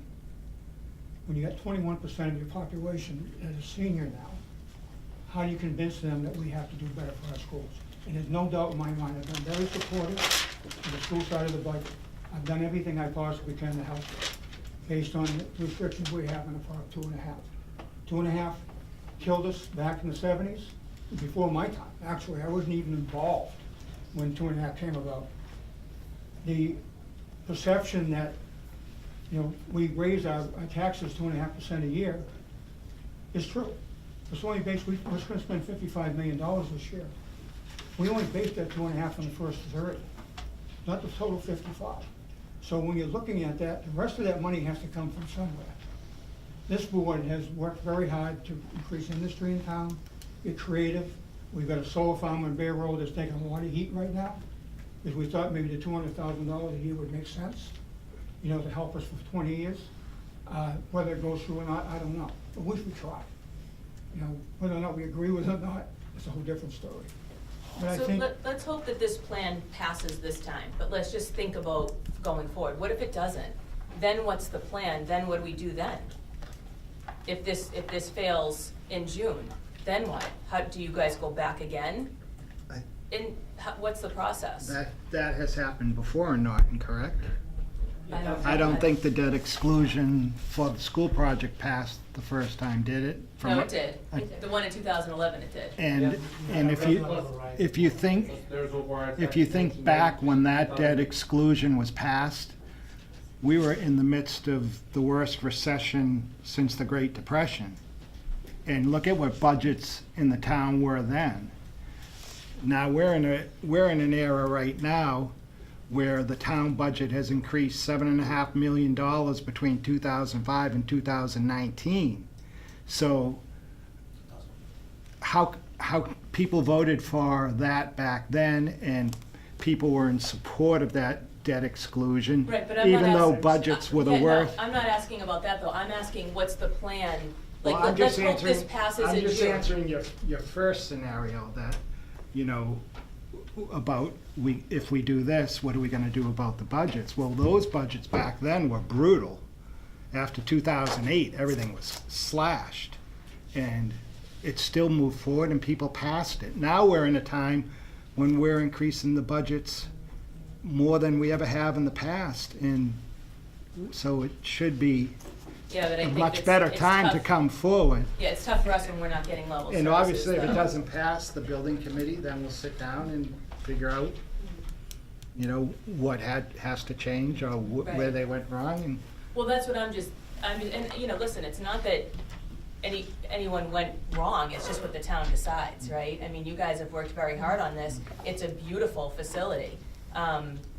So I'm just wondering what the plan B is if it doesn't pass in June, then what? Do we go again? Do we, you know, at that point, do we try to work together on on, do we try something different? Well, I don't think you plan for failure, so obviously they're not Well, anticipating that it's gonna two fail. past overrides that failed, I mean, I think we know how this town, listen, I don't know, I'm just trying to get questions answered. We didn't have a plan B on the high school when we put that. Yeah, we forward. didn't. And I think, in defense of the building committee, they have to look at trying to present what they have. Now, if it fails, then creatively, they gotta figure out if they wanna break the buildings up, or if they wanna, try to build them both together, or whatever they wanna do, or how they're gonna do it. It's gonna cost a lot more money for us to figure out, because that's not how we designed this. This is a two building, one package type of deal. So the site improvements alone on the town hall side of it cover the expense of what's happening on the COA, the community building on the other side. So, we're gonna have to figure out what those costs will be, but, we're not there yet, because we've got so many other things we have to deal with. We're telling you, it may cost up to 25 million, but we don't know, and that's all we can spend. But we don't know what we're gonna get back in donations, we don't know what we're gonna run into as we start building, we don't know what's gonna happen. So I think, overall, I think you have to go with Plan A, and if A fails, then come back and look at Plan B. But that's not where we are right now, we're looking at Plan A. Okay, and just to be clear, I'm not trying to be negative, and I'm not, I just said publicly, I believe that these buildings, it needs to happen, I believe that we need this for our town. I'm just trying to take what I'm hearing as feedback and just ask the questions and figure out, what is the best step with us moving forward together? So I just wanna make that very clear, I'm not. I just want to add to Plan B of the high school not going through was losing accreditation, because that's where we were. We would have lost accreditation, and kids that graduated from Norton High would not have been accepted to many colleges without a school with accreditation. I think that I guess the question that I'm gonna bring up, what if the state shuts us down tomorrow? Yeah. What do we do in the town hall? I mean, there ain't no question about it, we lived in trailers before, but now it's even greater than it was back in the 90s, but we're hoping that never happens, trust me, I'm not looking forward to that. How'd you make it You're this in far? the same situation we How'd you make it this far without ever, with, He's been safe, nobody's got hurt, no Band-Aids, complaints. put a lot of Band-Aids on. yeah, well, that's Thank unfortunate. God for that. You know, This is- whatever- I think one more I know, thing. No, it's, I don't have a fight in this game because I'm not a resident of the town. But I do have two questions. One is, on 35,000 square feet, it's about $725 a square foot, which seems high, right? And so I don't know if these architects just came in by using current labor statistics and costs, or if it's just the next level will be more, I hate to say it this way, because I know that some of it is just a space, it's not necessarily, it's lights, a space and plugs and maybe some technology. It's not a lot of furniture or all that kind of stuff, but it just seems like a high number, so that's why I was asking, because I don't know if you guys are working off of a set number like we do with the MSBA, for example. And I know they did plan out for the project not starting for a couple years out, so that adds some of it. Good point. And it also includes all the furnishings too, all the soft costs. It's not just construction, it's all furnishing. So I think that's an important point to make, that your proposal includes 2 fiscal years away from actually opening breaking ground, which could be as much as 3, 6, 9%, anywhere in that ballpark with labor statistics to your point about, Bob, about prevailing wage and so on, because remember, I believe Norton is attached to Boston with prevailing wage. So automatically, through the roof, we had the same problem in another community that Mike and I worked in. So that was. To further answer your question, we did 2 separate cost estimators, and they both came in within $1,000 of each other. Okay. And there is a 7% accelerator built in Okay. to count up for the 2 years. And I think that's really important as part of the presentation, because I think that potentially makes folks wonder about, it's this cost, but you're 2 years away from even doing it. Right. That's number one. The second one is, and this is, I know, I probably have asked, but I've never gotten, is, Can somebody explain to me what the Hicks Fund is? And how the Hicks Fund can't play into something like this? In late 1800s, Cyrus Hicks and his wife lived here in Yep. town. He was he owned he's a shipper, seafarer. Shipper. He and his wife didn't have any children, and he left his initial estate to the town of Norton for roughly about $10,000, which back in the 1880s was a lot of money. 10 grand is a big deal. It has blossomed over the years. It's a protected, he actually sent it to the courts. He had it legislative act to protect it. Put it in the jurisdiction of the selectmen and the tax collector. And they are the caretakers of the account for the most part. It has grown over the years. It's grown 3 times since I've become a selectman. And the reason for that was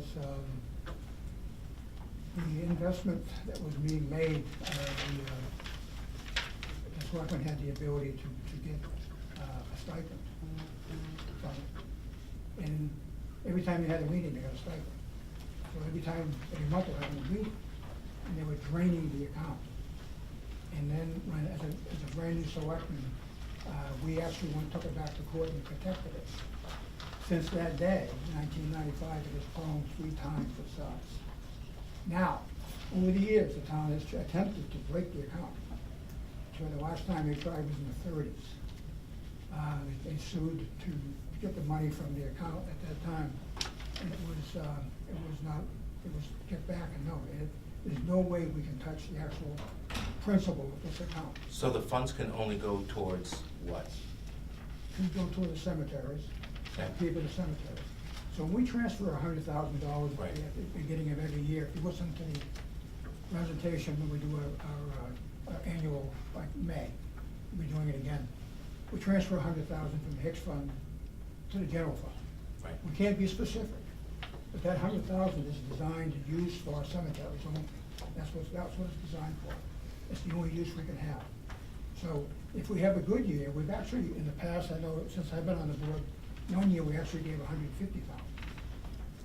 And that, but again, we're protecting it, only 4% of the interest can be utilized now, and the rest of it has to go back in the principal. So nobody can touch that, other than that 4%. None of us can touch it. And what's the account have now in terms of That's actual? not really public information. Okay. I will tell you that it probably, it exceeds, well, when I started, it was about $2 million, and I'd say it's about 3 times that now. Okay. So those of you who can do the math, you can figure that out. Well, the only reason I brought that up is I didn't know the specifics of it, but I'm just thinking about the idea of one-time use of funds Yeah. that could potentially be used. If you're at 25.7, you got, Mike, I think, said 3 million roughly already to the side. So even with your built-in 7% increase over 2 years, you're at a top amount of, let's say, 22 million, 22.7 on the high end. Your number could actually be 17 million. And the only reason why I asked that is the high school project was 34.9. 34 and change, yep. Right. So, and the reimbursement off of that, but the total project was 35 million for the sake of discussion. It added 39,000 square feet and it renovated an entire building. So that's the reason why the number, as it gets crunched, I think is going to be lower, not higher, because it's not, it doesn't add up in some way right now. And in terms of if you're adding 39,000 square feet to a high school, forget the reimbursement, that's the 39, and renovating the rest 150,000 square feet, whatever the total is in that building, that came in at 35. This at 35,000 square feet is probably going to be less than the amount of money that's on the table right now. So that's good news, not bad news. I just think that the addition of, in my line of business, anytime you're going after the taxpayers' money and there's a 2 years out, it could cost 7% more. I think it's important to add that to the information for the sake of just transparency, so people know that, hey, listen, we're accounting for 7%. It may not be 7%. Yeah, and that should be definitely said, because one of the comments I've heard is Foxborough built a new place 2 years ago, and that these costs were so much higher than what they paid. Well, we're also looking at 4 or 5 years of increased costs on top of what they did. So I think that definitely has to be added to the presentation. I think, Mike, you need to explain one thing to us. You mentioned it earlier. This is the design, right? Now, in order to make this work, we have to hire another company to actually cost it out and build it for us. Is that correct? The first step would be to hire an owner's project manager. That would be our person that would oversee everything from there on out. The building committee would work with the owner's project manager to go out to bid for our architects. And then once the building committee chooses an architect, the owner's project manager would work with the architect as they're designing things and say, we can't afford that, cut this, cut that. And at the direction given by the building committee, the OPM will work to reduce the cost down. I mean, this isn't etched in stone. So, No. I'm not suggesting that if they took off the food pantry. No, they just, I mean, that's what happens. When they you just start- give them the worst case scenario, the most expensive scenario. And I think another thing that, by combining the buildings on one lot, we have economy of size. We went with 2 different architects. We're hoping that somebody sees this project and we have one architect and one contractor, and the one contractor, I would hope, would realize that, he's got some economy in having 2 buildings on one site that he's building, so he could bid a lower bid on the buildings he's building, because everybody goes to work on the same site, and all the materials are delivered to the same site and everything else. Plus, I think we've been up front with both the architects, and I think when the RFP goes out, I would think they would both try to bid on both projects. And we've always been in the best interest of the towns. People have talked about a Plan B. There's nothing to trim in either one of these buildings. We've given you the cheapest community center and the cheapest town hall we could. We've trimmed as much as we can trim. And we have to be excellent salesmen, not good, but excellent salespeople, and get this across to the town that it's a needed thing. There has not been one person talk negative about whether we need these 2 buildings. Everybody says we do. Now, if we wait 5 years, my Social Security isn't going to go up that much to cover what the cost of the building is going to be. And I know you don't want to hear this, but, Dinah talks about $5 now. I only got a $17 raise in my Social Security a month this year. 3 years from now, am I going to get it or not? So can I afford whatever? 2 years from now, we projected the cost. So let's go 5 years from now. But we have to sell. There's no ifs, ands, or buts about it. We have to sell this to the town. We need these buildings. We needed them 5 years ago. Other priorities came up. Maybe they weren't thought about it. The selectmen had enough Band-Aid money that they would do in the town hall what they could, but it's just time gone by. It's got to happen, and I think the publicity of us wanting to do this may attract somebody in. We had 2 people injured walking from the back parking lot or another parking lot to the senior center this winter because we didn't have adequate parking. And, I don't know, I'm very frustrated because I've been in town for 40 years and I know what's passed and what hasn't passed, and I know what my objectives have been, or the committee's objectives have been, to promote this and sell it to the town. But I know what the town's past history is. So I've got this over here and I've got this over here, and this is looking like this, and this is over here, and this keeps going down. But I'm gonna do my best to sell this to the town. There's, if we have to tromp 1,000 people through these 2 buildings to get 1,000 people into a town meeting to say yes, then welcome to it. You can go up and find the planning board director sitting in a far corner of the building with file cabinets and everything else. You can't even find them in the building because you can't see them from the corridor. And to have, I'm sorry, being a healthcare professional and seeing a nurse out in the corridor giving a shot to somebody just does not ring true to any means of safety and security and health, so. We understand your frustration. Yeah. We've spearheaded Well, I'm not two frustrated yet. overrides. I'm just. Yeah, but we've spearheaded two No, I have a overrides tough and road it's- to hoe. and they failed. So we completely understand your frustration because you put your heart and soul into something and you spend, 100 hours trying to get people information and, I get it. I completely get it.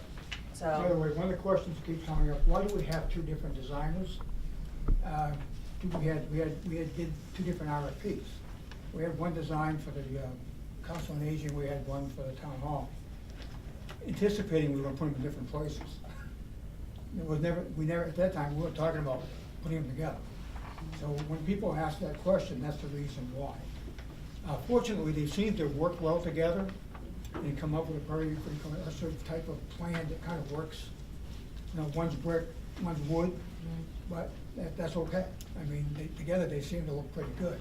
But that's the answer to that question, because I've heard that a lot too. yeah. The $20,000 plan that we had for the community center was a 2-story building in brick. And we just said, no, we can't. Well, the first thing we told the builders is no flat roofs, because this town has a horrid history with flat roofs. I just heard another horror story about the police station with flat roofs. But the second thing was, we wanted the most economical building for the town. So we had a 2-story brick building, but it just wasn't economically feasible. So we went with the 1-story wood building because it's cheaper to build and it's more accessible for the seniors. All right, just because we still have, that's only our first topic, we have a lot more to get through here, and it's getting late. Does anybody else have any other questions or anything? I just want to say one, I'm not at Social Security yet, though I'm getting closer every day. I don't know if the $17 increase is a weekly increase. It's monthly, so it's a monthly increase. So $17 a month is $204 a year increase. And I believe, Mike, you said the tax on the average home would be 250 something? On a $300,000 house, year one, Yeah. $280.59. So the tax on this is gonna be it's not only gonna eat your increase that is supposed to go towards the cost of living, it's gonna cut into your actual income as well. So I'm only circling back to this because I know this is an issue with a lot of people in this town. The tax increase is gonna hurt a lot of people. Let me say something, all right? I've been in town all my life, 80 years, all right? I'm a senior citizen, but I don't go there because I'm ashamed of going in that building, all right? I'm on the Board of Health, I'm the chairman. I go to that town hall, I drive in and the nurse says, Bob, the toilet's leaking in the cellar. A toilet's leaking in the ladies' room. I go down and I fix it, all right? Now, I can pay $300 a month or a year extra, and I've been paying taxes in this town a lot longer than most of you have been alive. So think about that. I'm willing to pay the $300. We need that building, the people who work in that building. I'm surprised that this town hasn't been sued, because that building is unsafe. I get nurses, I get secretaries, I get Board of Health agents, I actually went out and bought heaters for the Board of Health room so they can stay warm in the wintertime. So something's gotta be done. I know $300 is a lot of money, I know it is, all right? And I work every day, I'm still working, and I still pay taxes, and I pay taxes for all the schools for many, many years in this town, and I'm still paying taxes. So what you're saying is true, and a lot of them are gonna be hurting, but if we get sued because someone gets hurt in that town hall, it's gonna be bad. Yeah, those are all excellent arguments, but they don't address the issue of people who can't pay. Well, I understand. Well, I think- I appreciate that you can pay, I'm willing to pay it as well, not everybody can. So this is, I think, It's the same refrain we've heard I'm for not years. gonna try and speak for Mr. Sabas, but this is what we heard for the 2 past overrides. People couldn't pay. The 2 failed overrides, people couldn't pay. Now, and I wanna piggyback off something Chairman Kimball said. If this passes or doesn't pass, we can kiss any override in the future goodbye. Because people are either going, as a town, to pay for it or not pay for it based on their preference. But if this passes, we will never have a general override because people will be paying again and again and again. And that's what we heard. We heard that from the town. We're sitting on the piggybacks of 2 failed overrides. So, I mean, you know, we can say, we can't look at the future, none of us can look at the future. I know where I know what I can afford, I don't know what anybody else can afford. People have to make that decision. That's what the good thing about democracy is. But, to Ms. Cohen's point, there has to be some sort of a thought for Plan B, because that's, I think, where we as a town are kind of a little behind the ball, because we don't think too much into the future. We think a year or 2 or 3, but we constantly keep circling back around when it comes to budget time, because we don't have a lot of good plans in place, because it's tight every year. And that's my concern, is if this passes or doesn't, we're never gonna get that override passed for the rest of the needs of the town. But it's tight every year. Every That's single what I'm year saying, it's tight. 'cause it's And in to 20 me, years it's a from now, plan. it's gonna be the same thing. There'll be new people sitting there and saying, it's still tight. It's the way it is. But when as a town do we step up and really all come together, and help people understand that fact? I think that's what we're saying, and that's our frustration, because people just don't seem to understand. And, you know, there's a lot of comments out there that people think that 25 million is a lot of money, whether it's needed or not. I mean, that's, you know, that this isn't, I'm afraid that people are taking this as us versus them, and that's not at all what this is. We're trying to just let you know what we're hearing so that you can address that.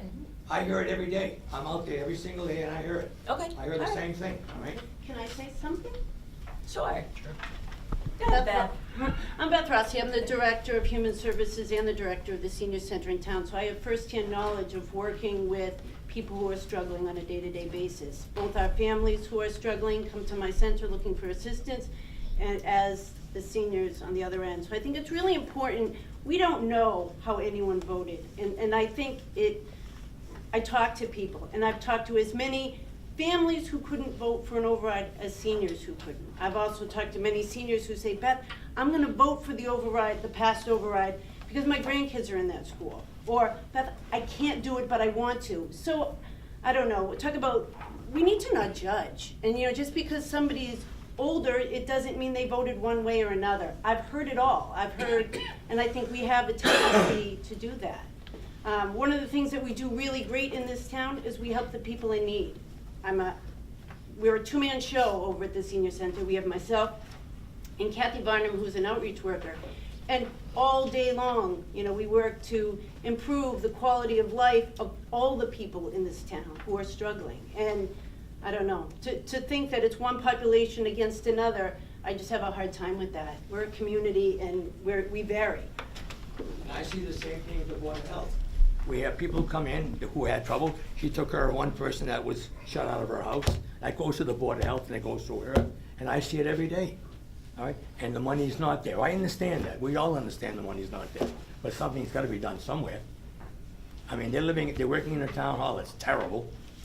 She's got a senior citizen center over there that's really lousy. I won't even go in there. I went there twice. There's not even room to walk in that place and move. They were dancing. I had to hang against the wall. All right, it's not right. I get it. Believe me, I get it. And again, this is about a town issue. You know, we can go back and forth all day long because we've got kids who can't play sports because they can't afford an athletic fee. So we can go back and forth all day long. This is a town issue. A town issue. We need to come up with a plan, and we need to fix many aspects in this town. That's all I'm saying. Sorry. I think we kicked that crap out of this. Anyone else? Yes, sir. Tim Long from Village Way. The community center, as best I can understand, is for the exclusive use of seniors. No. All right. Because what I was going to ask about is what other portions, part of the community can utilize the center. I think the more people who can utilize the center, the more buy-in you're going to get. Who else can use the center other than senior groups? Right now, the senior center is predominantly used by seniors Monday. I mean the new facility. The new facility? I'm actually in the process of working very closely with the recreation department. They have plans to use the current senior center in the evenings to do fitness programs that they tried to do outside but they couldn't do.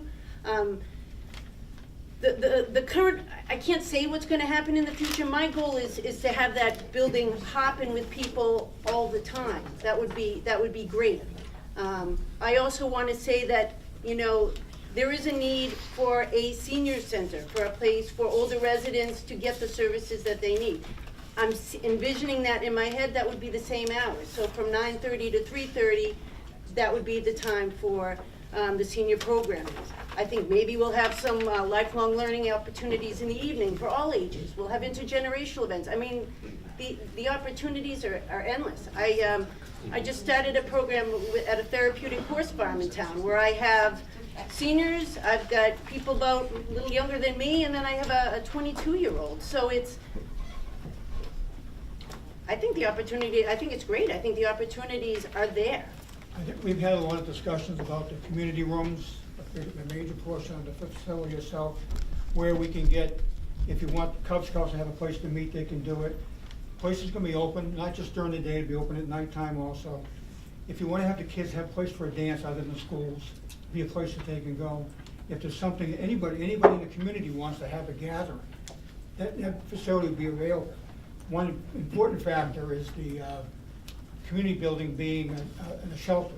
We talked about it earlier, where if you have a snowstorm, if you have a tornado or whatever, you know where you can go. Today, no one knows what to do. I've had people calling me on my cell phone during blackout saying, where can I go? My elderly mother is on oxygen, needs electricity, where can I go? You know, we have to either send them to Attleboro, or we have to find another location if we have time enough to think about it. When you have a community building, it's automatically open. It has to be open for that particular reason. Civil defense, which is now the Homeland Security, would be in there. They'd have it open. You know, there'd be people in there keeping this thing open, so if anyone needed anything, they had a place to go. And to me, that's one of the most important factors about the new community buildings. It's just knowing where you need to go when you have to go. But there's a lot of opportunities. We don't want to restrict it to just the seniors. And that's why they're talking more about community building, because everybody in the community can use it for whatever reason they have to. All right. I think we have to move on to the next subject. Hopefully this one will go a little bit quicker. Vote to appoint member to the Permanent Building Committee. That would be Diana O'Brien. She's here tonight on behalf of the Council on Aging. I have a letter from her. She's very familiar with the municipal construction process and been participating in the PBC since January 2018 as it works for construction of the Town Hall Community Center. Prior to my involvement in the project, I worked at the Town of Plymouth and the Plymouth Council on Aging and the Town of Plymouth High School, North and South. Construction projects in my professional work as Director of Community Resources for the town. These projects involve participation in the long-range planning committee, town meeting presentation, townwide vote, feasibility studies, architect selection, construction documents, construction and grand opening. Prior to the Town of Plymouth, I was responsible for the Town of Mansfield Public Library construction project, including all the above and grant writing. She becomes well qualified. And she's done a great job for us in the building committee, and I can't thank her enough for all the time and direction she's given that committee. I grew up in Plymouth, so all the buildings there are pretty incredible, so you have my vote, but we'll formally vote. Thank you. You ready to take a vote? Anybody have any questions? All right, is there a motion to appoint Dinah O'Brien to the Permanent Building Committee? So moved. Second? Second. All's in favor? Aye. Again, Diana O'Brien to the Permanent Building Committee. Any questions? Comments? Then on Chair, entertain a motion to appoint Dinah O'Brien to the Norton Permanent Building Committee. So moved. Second. Motion and second. All those in favor? Aye. That's unanimous. Thank you. Thank you. Thank you. So the next item, I had asked Joe to put this on the agenda because I know we had talked about it last fall and we thought it was gonna be done in the fall, so I just wanted to see if there was an update on the second entrance exit at the middle school and the high school. Yeah, I spoke to Keith Silver regarding the high school. We was waiting for spring to dry out a bit more. Okay. He has every intention of getting in there as soon as he can to try to weigh it out first, figure out what the contour is, what the weight is at, and come up with the best plan on how it all should work. It doesn't look like it can go straight in anymore. The original plan was to go straight in, I think there's a generator or something in there. It's in the way now, so it's gonna have to kinda go in and kinda round off to one side. Well, yeah, we're still working on it. Once they determine what, how it's gonna look, they'll put down some recycled, material, and eventually it'll tar it. When we're doing some of the projects in town in the spring, we have a number of projects coming up. Freeman Street's being repaved. Main Street from the center traffic light to Pine Street is being repaved. Cross Street is being repaved. Section of Reservoir Street that was torn up last year for the water line, that's being repaved. While that's all gonna happen, that will be repaved too. That'll be done at the same time. So that's something that they're working on. Sometime in the spring, you think? Yeah, hopefully for the spring. When we get into the discussion about the new sewer line going down West Main Street, so it'll be that much more important to make sure that that second egress is available, because you guys may have to divert some of your buses and your vehicles out that way, where at the end of the yellow might be under construction. So we're gonna have to figure out how that's gonna happen, and we'll talk more about that as an agenda item later on. As far as the middle school goes, in the May town meeting, we're asking for money to tear down the Campbell House and the bonds, they're all back. When that property was acquired for the middle school, where we are now, it was carved out and this was given to the schools, and for whatever reason, and I don't remember why, it was probably because of the building itself. School department and the committee did not want responsibility to Campbell. The Campbell House is pretty much gone into disrepair, it's pretty much been, any portion of history that was ever in that building is gone.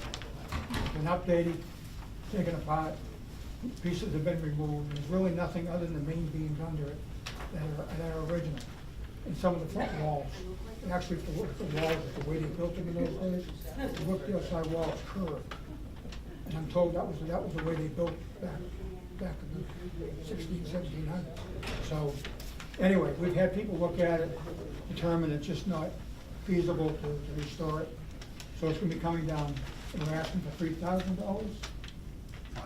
$40,000 at town meeting in May, take all that down and do some work there.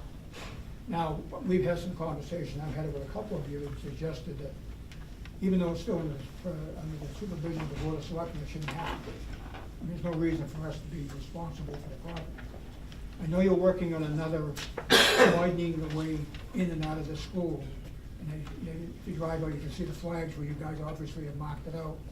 You know, my suggestion was maybe we have one in and one out.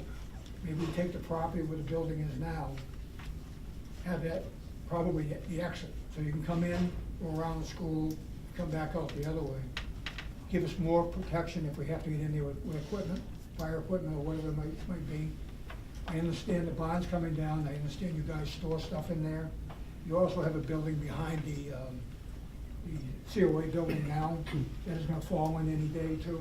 Again, another building we've never taken care of. Maybe take that one down and build a new one on the property, or it'd be out front or back or somewhere, but if nothing else, we can have another egress. We can also allow additional parking up in that area. The playground and the Tricentennial Park obviously have to stay there, but the rest of the property could be utilized by the schools for whatever purposes you feel necessary.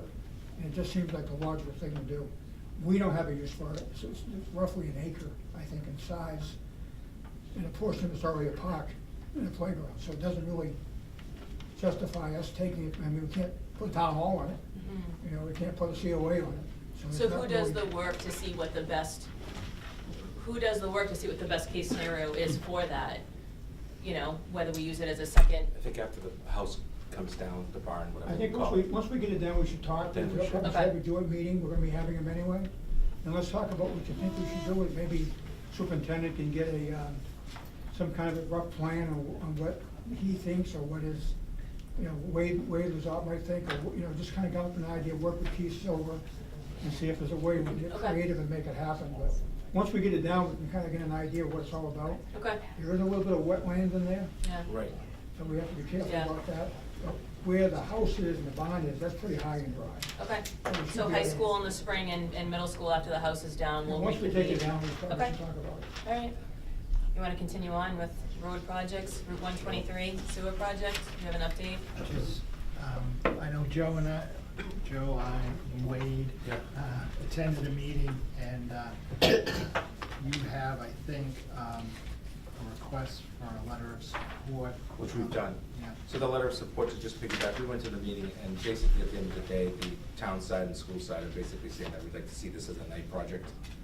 So I've written that, put together that letter and forwarded through Peter Wade to, well, I can't remember who the contact person was, but that's done. And that's just to. Nicole Berthium? Yeah. Yeah. And the reason for that is solely because of the serious concern that everybody has on 123, especially drop-off and pickup times, because it's basically a horror show as it is. Mike, can you tell us how it's coming, how it's being laid out? There- People here understand, we're all gonna be impacted by it. We're coming down, at the, They're gonna start at the new pump station on the Wheaton College campus and come out to 140 and go over to the southbound lane of 140 and head up that lane to 123. And then they're gonna go down the center, correct me if I'm wrong, I know what you're saying. They're gonna go down the center, the water and sewer department was trying not to go down the center line of the roadway, but I guess there's so many utilities in 123 out there that Mass Highway's making them go down the center line of 123, down to where the sewer comes out of the schools right now. And from there, where that line already is in the ground, where the sewer ties in to go down to the middle school now, they're gonna excavate in that area, cause they're hoping that trench will be easier to dig. Some of the spots they're digging, they're gonna be down 16 feet. And they're anticipating there's some spots, did they say 10 feet a day? 10 feet a day. They're only gonna be able to move 10 feet a day because of the. And potentially, you get dynamite and everything else that you might have to utilize because of the bedrock and so on. And it's only going to, correct me if I'm wrong, the housing authority. It actually Right. doesn't physically go all the way down to the middle school. The middle school and that side of town is later on in a proposed project that's probably coming down the line.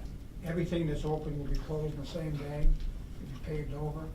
They're talking about one way, maybe coming from 495, it'll go one way all the way up. And if you're coming from Attleboro, you'll have to go down Freeman Street, come around and go through that way. It's gonna cause a lot of disruption for a while, but obviously the end results are the reason for why we're doing it, but. The positive is that if DOT goes along with it, it's not gonna happen during the day, which is the That would be a height. nightmare. Which is the height of our traffic, so What's hopefully the- they support that. What's the timeline on the project? 6 months. 6 months. And it's gonna start on Fillmore coming out of the pumping station at the college now. On Ave to the intersection. Now imagine what the intersection's gonna look like when they're out there trying to dig in the middle of that mess. Yeah. Then it's gonna head up West Main Street. Using the center of it was something they didn't wanna do because, as you all know, I built my own house. I had the excavator come in, Bill Bobby Salvo could probably tell you better than me. I couldn't believe the amount of rock and boulders and clay that had to come out of my property to build a house. And I'm anticipating, if you just look at the outcrops in the area, you can see it. I mean, you know they're gonna run into stuff. So they're gonna try to get this done in one season, and try to get it all completed, but it's gonna be a mess in the center of town for a long time. And those of us who live here, gonna have to find another way to get in and around town. Some of these secondary streets are gonna be becoming very busy for a while, so until we get this project completed. Great, thank you. Anything else? School window project update? Yeah, so I provided the board of selectmen, you folks have it, and I don't know if any of the building folks are still here, but I said Kevin, and you guys are, I'll give you this is the latest update of time.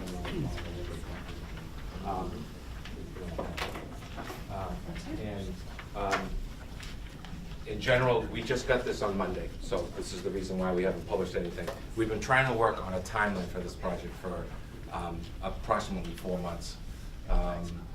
The windows are taking 16 weeks for delivery. So this is the, and by the way, we're up front as one of the first projects asking for windows. This process is very different from the traditional MSBA process. You get told who your OPM is, you get told who your architects are, you have no choice. We've literally have made, myself, Wade, and Matt have literally, Matt's our business manager, we've chosen the color, And all we did there is we actually sent it out to the buildings and said who's interested in what color. So we chose the color, and that's been about it. That was at our first meeting. We just meet, we meet every 2 weeks for about an hour and a half, and it's just the two of them. And we, you know, the architect and OPM, and now the actual contractor, which is Lockheed. And we just sit there, and I think Mike is laughing because Mike might remember this from the JCS roof project, which is also an accelerated project. You just don't have a lot of say.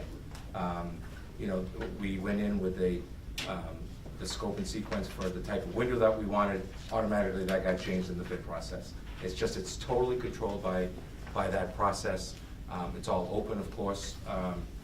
There's notes available and all of that, and we planned, there's a sign that just went up today in front of the Yell, which basically just says it's a community project. And there's no ribbon cutting and any of that in the traditional sense, but we plan to put stuff on our website that just kind of gives people the update. The positive of this project, so that everybody knows, is that we're going with a total abatement from day one, so that we're not testing material as we go.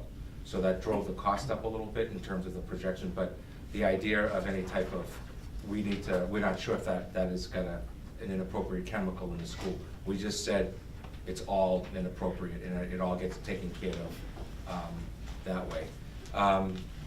The second part, that's the big part, is because of the delay of the windows, or I shouldn't say the delay, the calendar of events of the windows, we will, they'll begin the process of taking out the old windows and basically restaging, if you will, windows that, through plastic and all that, that can be taken in and out. So when the windows arrive, they're literally just clapped on right away.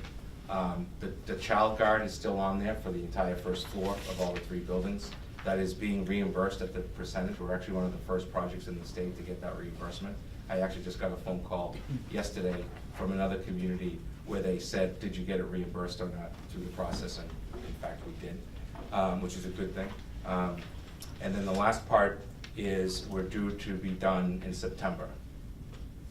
Anybody want to take the bet that we're not done in September? I will. Okay. What's the odds? So my point is this is a little bit like the road project. And our last piece right now is we're trying to establish the ADA stuff that has to be done. So the bathroom and the water bubbles that have to be done as part of the project because it's required because of the value, blah, blah, blah, all that stuff that we're required by state and federal law. So they'll start those right away. I've been signing off on all of the construction workers, Cory checks and all that stuff that I have to go through. It's been a good process. It's just been frustrating that windows take so long. No manpower, that's across the country. Nobody wants to work, everybody's So- short and overwhelmed. Yeah, so it's interesting, because the company that we ended up getting the project with is probably the #1 company, Lockheed, in the entire Northeast, if not the country. So we're really happy with that, because it's not, you know, we made sure that when we went out for bid, that we just didn't get, and no disrespect to general contractors, but we wanted window people. So that's what we got. So that's a good thing. They just finished in my hometown. I actually walked to school. We actually went to New Bedford Public Schools and walked how they're removing the actual windows and replacing it with temporary situations. And then the key decision we had to make really was the OPM said, we're just going with a full abatement. You know, any type of PT, whatever, you know, and asbestos and any of that, we're just taking it for granted that we think it is there. And that way we don't have to worry about things getting tested every time you pull something, which would slow down this project for a year. Any other questions about the windows? The color is a, what's the color? It's a beige off-white type of color. And all 3 buildings, we did not decide to compete between, I think we had a green option, a blue option, and the beige, and I just said we're going beige. So they'll never look dirty. They're never gonna look dirty, and they're not gonna fade like a dark color would. That's the other thing. Yeah, they're always gonna Yeah, they're always gonna look dirty. I'm sorry? I guess they're always gonna look dirty. Yeah, they're always gonna look dirty. Now, is there anything in any of the contracts that they have to be done by September, or is that? Yeah, there is, but as you know, that you have to be careful when you bid that. So there is some play about them having to come in and do second shifts and all of that, which is pretty much the middle ground. But there's no, you know, if you're late by a day, it's $1,500 a day, because if we had done that, it just spikes the cost at the beginning of the project to begin with. But the key to the project is the amount of water that we're seeing coming to the building in the last few rainstorms is more and more every day. So this will help you solidify that at least 3 of your elementary buildings have solid windows, and in one of the 3 right now, they have a roof that's 5 years old. So we're in pretty good shape there. I think the windows for the most part, if you think about the 3 buildings, and Yale, I know, we've replaced since I've been here. Yes. Yep. They were replaced, and they're not that old, but they shouldn't have any major concerns about it. No. You know, the LG, God knows, I know that.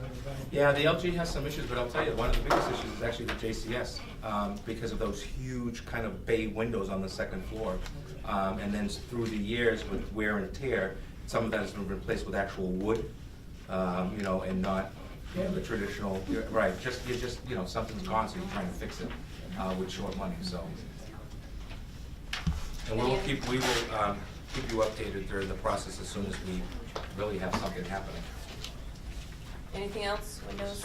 I have, next on our agenda, we have the fiscal year 20 budget process. Yep. And I thought perhaps it would be great, and that's why we've asked James to come here tonight too, in case you guys have any questions.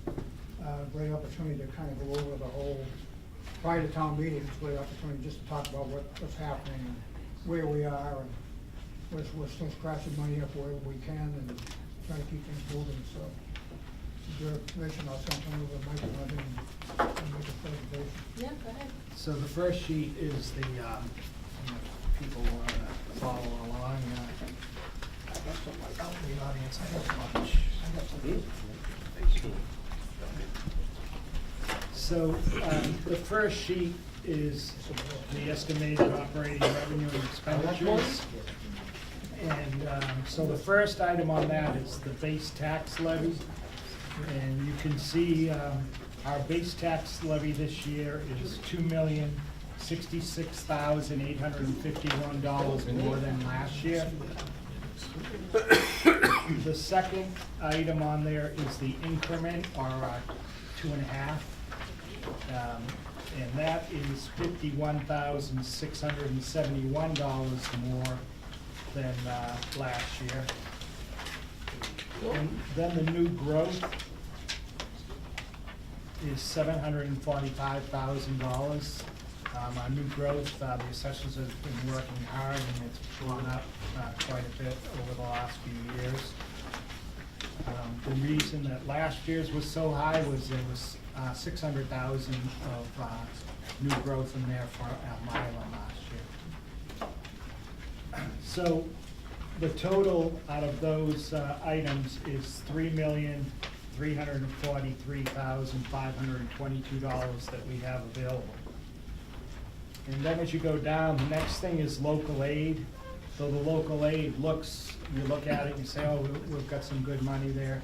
In effect, it's about $90,000 net, because there's pass-throughs to the schools for the school choice receiving tuitions, direct pass-through to the library for library aid, and then all the expenses we have on the other side of the cherry sheet. Our local receipts, we're able to increase the local receipts by $480,000. That's the next line down. Free cash, we're still using free cash for the budget, $600,000. And what you talked about before, the Hicks Fund. Ambulance receipts, $600,000, $10,000 from the dog fund, $60,000 from the septic betterment program. Wetland protection, $3,000. The debt exclusion premium, $16,325. And the sewer and water reimbursements, they fluctuate every year. The water and sewer department, they pay directly for their health insurance, their life insurance, FICA, Medicare tax. And then they pay a portion of other items in the town budget based on the percent that their budget is of the overall town budget. So those fluctuate. And then we have the standard down below, the things that come off, as I said, the library, local aid,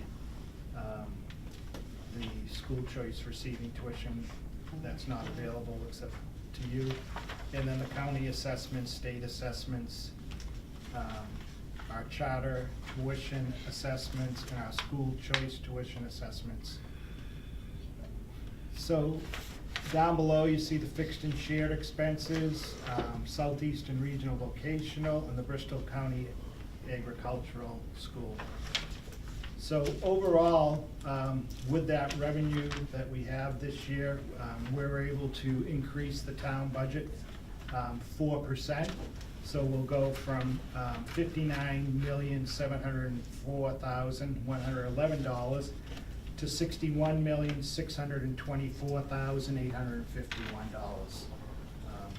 And the school department will receive, the recommendation is a 4% increase, which I think is probably going into May town meeting, one of the largest, if not the largest, that we've been able to do.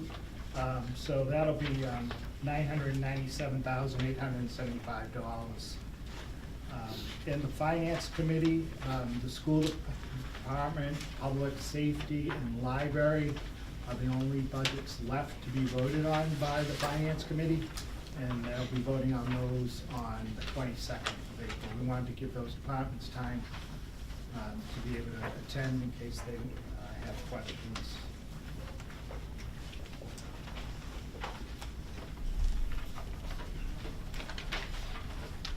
Am I missing the math here?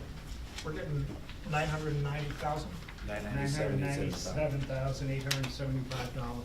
which would be 4%? Correct. Why do we have a 3.7% increase as over $1 million? What am I missing here? Top line on our sheet.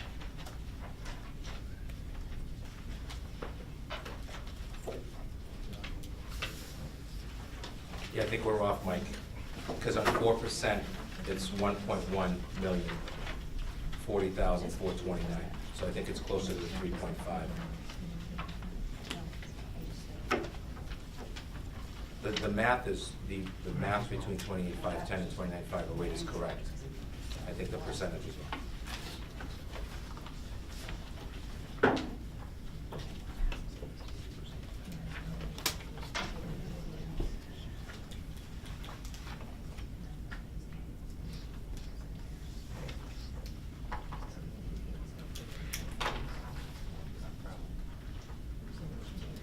So that's I have it as 3.38. Not 4. So I mean, again, our 997 added to the 28,510. I just took 997,875 divided by 29,508,605, and that gives me 3.38. You should be dividing by the 28,510 over last year's budget.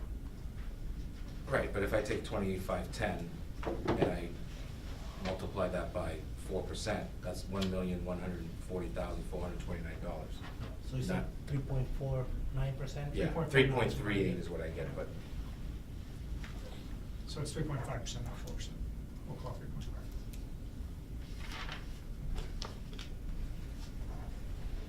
It'd be great if you could make it to 4. So is that increasing to 4% though? If you're saying we're getting 4%, is it increasing to 4%? No, you get 997,000. So we're getting 3.5. I think it's probably 4% over the May town meeting from last year that was approved. But as you know, the school department had extra money added to the budget, the October town meeting, and also at the May town meeting to bring it up to the 28,510. So it's 3.49% of the final budget. So it's probably, and I don't know, looking at the number. I think that's what we care about, right? Right? We care Well, about- Yeah, because if you're getting. if you're going in as this number being the final number for next year, yes. But if Yeah, you're gonna be looking for money in October I can't again, take, then no. I can't take an earlier, smaller number and level service off of that. I have to level service off of what we actually had to expend. So 3.5% is what we're talking about, not 4%. Yeah. Okay. So we're not getting mandates, basically. We're gonna be short We're on gonna be mandates. short. And not even touching general. No.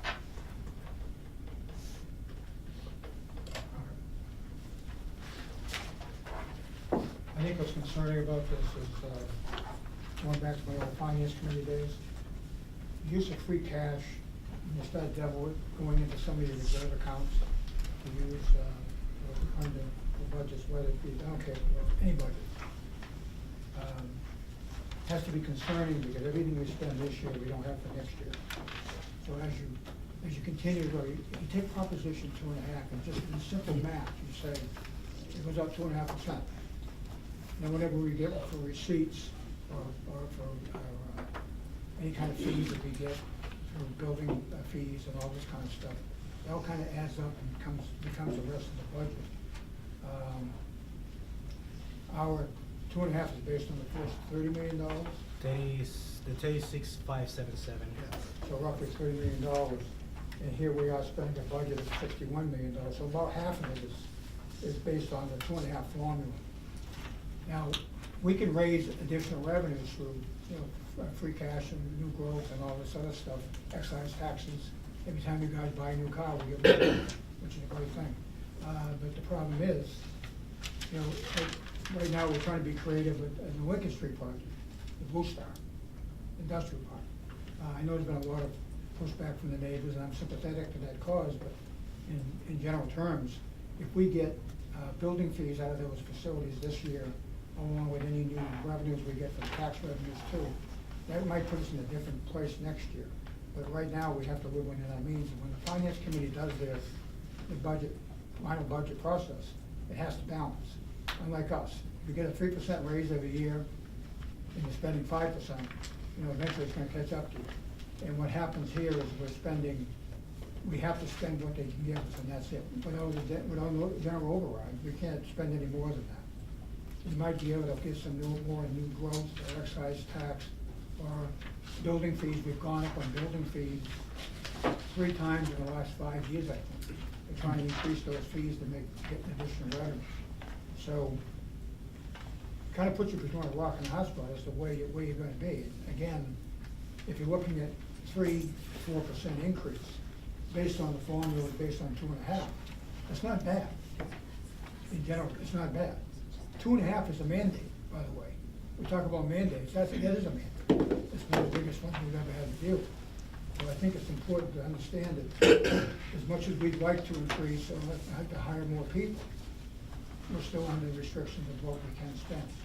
And that's why I think that people back in the 70s decided that probably the best approach was to cap it. And that's what they capped 2.5% at 2.5%. Because for communities, I'm not saying Norton was, I think Norton, honestly, when 2.5 became law, we were already dead low in the basement anyway. And we never caught up because we were already too low to stop them. The communities that were raised that had spent more money are in better shape than we are because we were very conservative and very low on the base where we started, and we've never been able to catch up because of it. And 2.5 was never designed to be just strictly 2.5. It was designed to make adjustments as you go along. We have the ability to an override to adjust the money and make it more realistic. And I know the selectmen get criticized a lot for not coming up with the money. We don't have any more ability to come up with money than anyone else, other than to be, again, trying to generate new fees and businesses and anything we can do. The Finance Committee, in my opinion, has always been a solid group of people, individuals, volunteers, have done a great job for this community. I got involved in '87. Always had a lot of respect for what they do. And when they come to us with a balanced budget, they're saying to us, other than an override, this is all we can give you. This is it. So with all due respect, a 3.5% to us is not a good thing. Because when you're looking at our mandated education, our special education mandates alone, we're at 3.7. So if you are giving us 3.5 and our mandates alone at 3.7, never mind our general, we are looking at cuts. And I know you don't like that, but we can't spin this any other way. We have to. Words in my mouth. Well, you always change me when I say we have to make cuts. You say it's not really cuts, but. And sometimes so do we. And we have made cuts in the past just as much as you guys have. Yeah, but we're looking at 2 years in a row now of cuts. Charlie Fire Station. And we still can't get there. So it's just as frustrating to us But, Is it yeah, just well, you? I don't think comparing Charlie Fire Station is, I don't think we can compare that, because on Capitol, we've heard for 3 years that it's gonna open, it's staffing. How much staffing do we need? So I'm not even gonna go there with Charlie, because we'll agree to disagree on that one. Let's stick to the plan here, but, I just don't, when do we get our mandates covered? When? Because now we're looking at 2 years in a row of We have cuts. mandates too. Right, and we passed it at And town we haven't- meeting to I cover haven't them. taken the time to figure it out, but I'd be glad to do so if you want me to. Well, that'd be fantastic, so we don't have to sit in this We have position of fixed cutting costs again. you have to deal with, and we have to deal with. We have unemployment that you have to deal with, and we have to deal with. There's a lot of fixed costs that are involved in these so-called mandates and contracts. So can I ask a that question? we've all Do you not meet negotiated. your mandates? Sorry? You don't meet your mandates currently? You said you have mandates too. I'm asking, you're not paying your mandates? I'm not sure, but I don't know what my mandates are. I need to find out, 2.5 to me is a mandate. That's my number one mandate. Yeah, but you That's said. that's the one that I have to go by. Sherry's talking about special education mandates, and you said we have mandates too. And I'm asking, are you not paying your mandates? No, we're not, of course we're paying our mandates. Okay, because we can't. But we're taking from somewhere We else to can't. pay them. That's not We're right. taking from somewhere So, else to pay our mandates. You're not giving us enough to pay our mandates. We don't say That's- you. The town is not giving. You're right, you actually, I take that back, because The I town- don't like that. I am verbiage. You're tired right. of the selectmen taking the heat No, on no, it. no, you're right. The You're right, town Bob. does not have enough. I money. apologize, I don't like that verbiage either, you're absolutely right, I apologize for that. But Sherry's point is well taken, and this is once again, for lack of a better term, it's a devastating cut to us. And you and I have had this conversation before, and Mary and I have had this conversation before, that the special education mandates should be separated out. Killing. They should be separated out, and we should meet those ahead of the general budget for the entire town.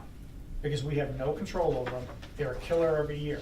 And you're saying like, oh, well, we always blame you guys. We don't blame you guys, but at some point, as a town, we have to do something about that.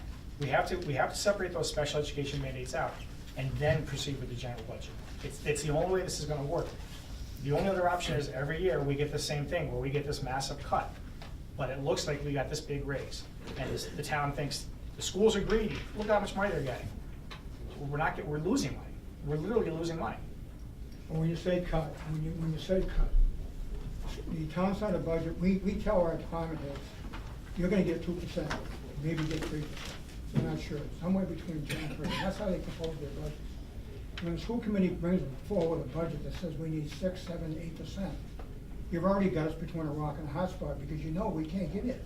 But, so here's my counterpoint to that is, and not being a department head, they can do 2%, 3%, whatever it is.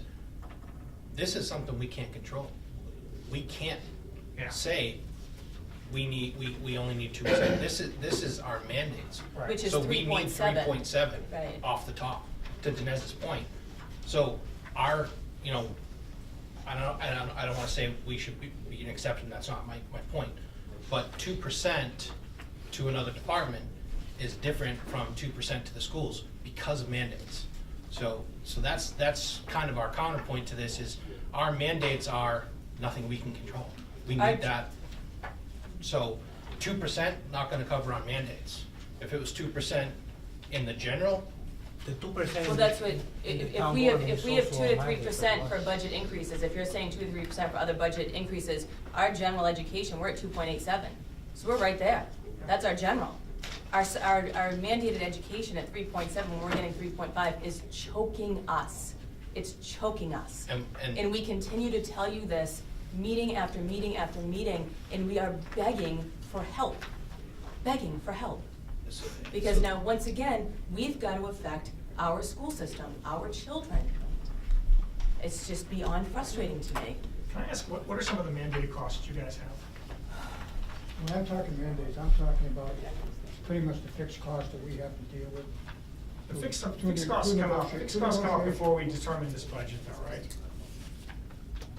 Fix and share, yes. Right. But So contractual can agreements I with just- the police I union. just wanna know the mandated costs you have that are within this budget, the scope of We this have budget. police and fire contracts, union contracts. Those aren't mandated. We have those too. Well, That's not mandated. you have teachers too, Yeah, that's not part of our mandates though. but you still have to fund them. If you, and absolutely not suggesting this, But if you don't have enough to meet your salary obligations for some departments, you can lay people off. If we don't have our salary obligations for special education, we can lay them off. They'll sue you, they'll sue the town, they'll win, you'll pay them out then, and you'll pay your lawyer costs. That's a mandate. A mandate isn't a, well, contractually, we agreed to give them 3%. Well, I get that, we have that too, trust me. I wanna know what the mandates are on the town side.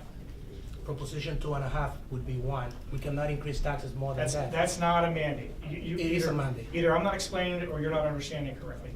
I'm talking about your mandated costs. So what do you have to pay in the town budget, I think? Required. So we have to pay special education mandates. By We- law, you by have law. to pay those costs. We have no choice but to pay those costs. And Well, I all guess the that we towns could have just that wait. same situation. Right, so how come, Depending on their special- how come they're able to meet their mandates and we're not? I don't understand. Because they probably make the adjustments somewhere else in their budget. And we do not. Right. Okay, so that ultimately is what it comes Must down be. to. Because we don't. So it's Maybe not we being have more adjusted. special education kids than other communities. I know Easton proposed a 3.05% increase over last year. I was talking to the town accountant the other day over it.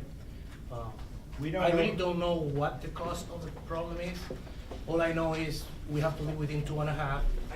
And Nobody we argues against talked about this earlier. I mean, if we have an extra $2 million to grow the budget by that much for the whole town, that's all we have. Nobody makes the argument that we don't have to live within 2.5. We all are. So you're suggesting that we cut police, fire, town? I'm suggesting, as I stated to begin with, I'm suggesting that special education mandates should be taken off the top, like our interest payments, et cetera. Things that are costs that we cannot control, we have to pay them. My question is, how do we do that? I'm not saying it's not a bad idea, how do we do it? Just do it.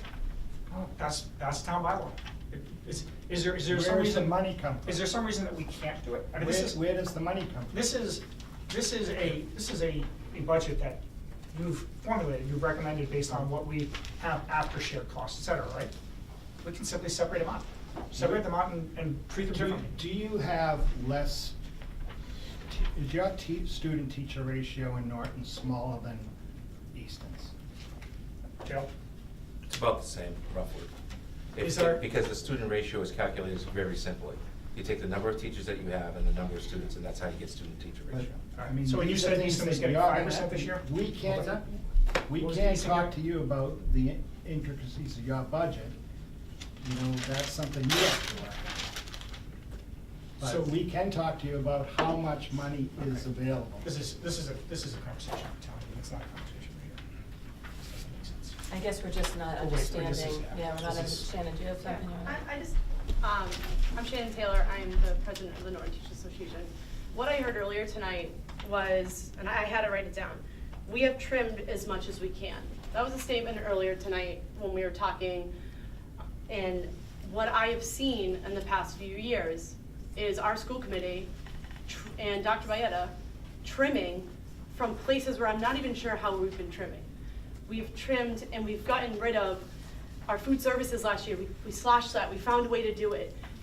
Our busing, we've changed how our busing works for our schools. We're trimming. I'm watching people trim and take away from our schools over and over. I've been in this district for 7 years. For when I've been involved the past 6, we have not been level funded. We have not been level funded in 6 years. How do we expect to move forward? How are you asking the teachers and the students of Norton to bring you where you want to be? Because we can't do that if we're not even getting level funded. We can't do that if we're being asked to trim from where? I don't know where. So I need at least the school committee to know and our superintendent to know. I know you guys are trimming. I know you guys are doing what you can. I'm also a special education teacher in this town. I understand the mandates. I know what we're trying to do for our students. But it's very frustrating to me to hear that, you know, we're trimming as much as we can, we're doing everything we can, and I'm watching what you guys do. So I have to say thank you. I know the decisions you guys have been making the past few years have been awfully difficult. And I know it on the town side as well, but sooner or later, we have to do something about this. We can't just keep sitting in this room saying the same things over and over again. Thank you.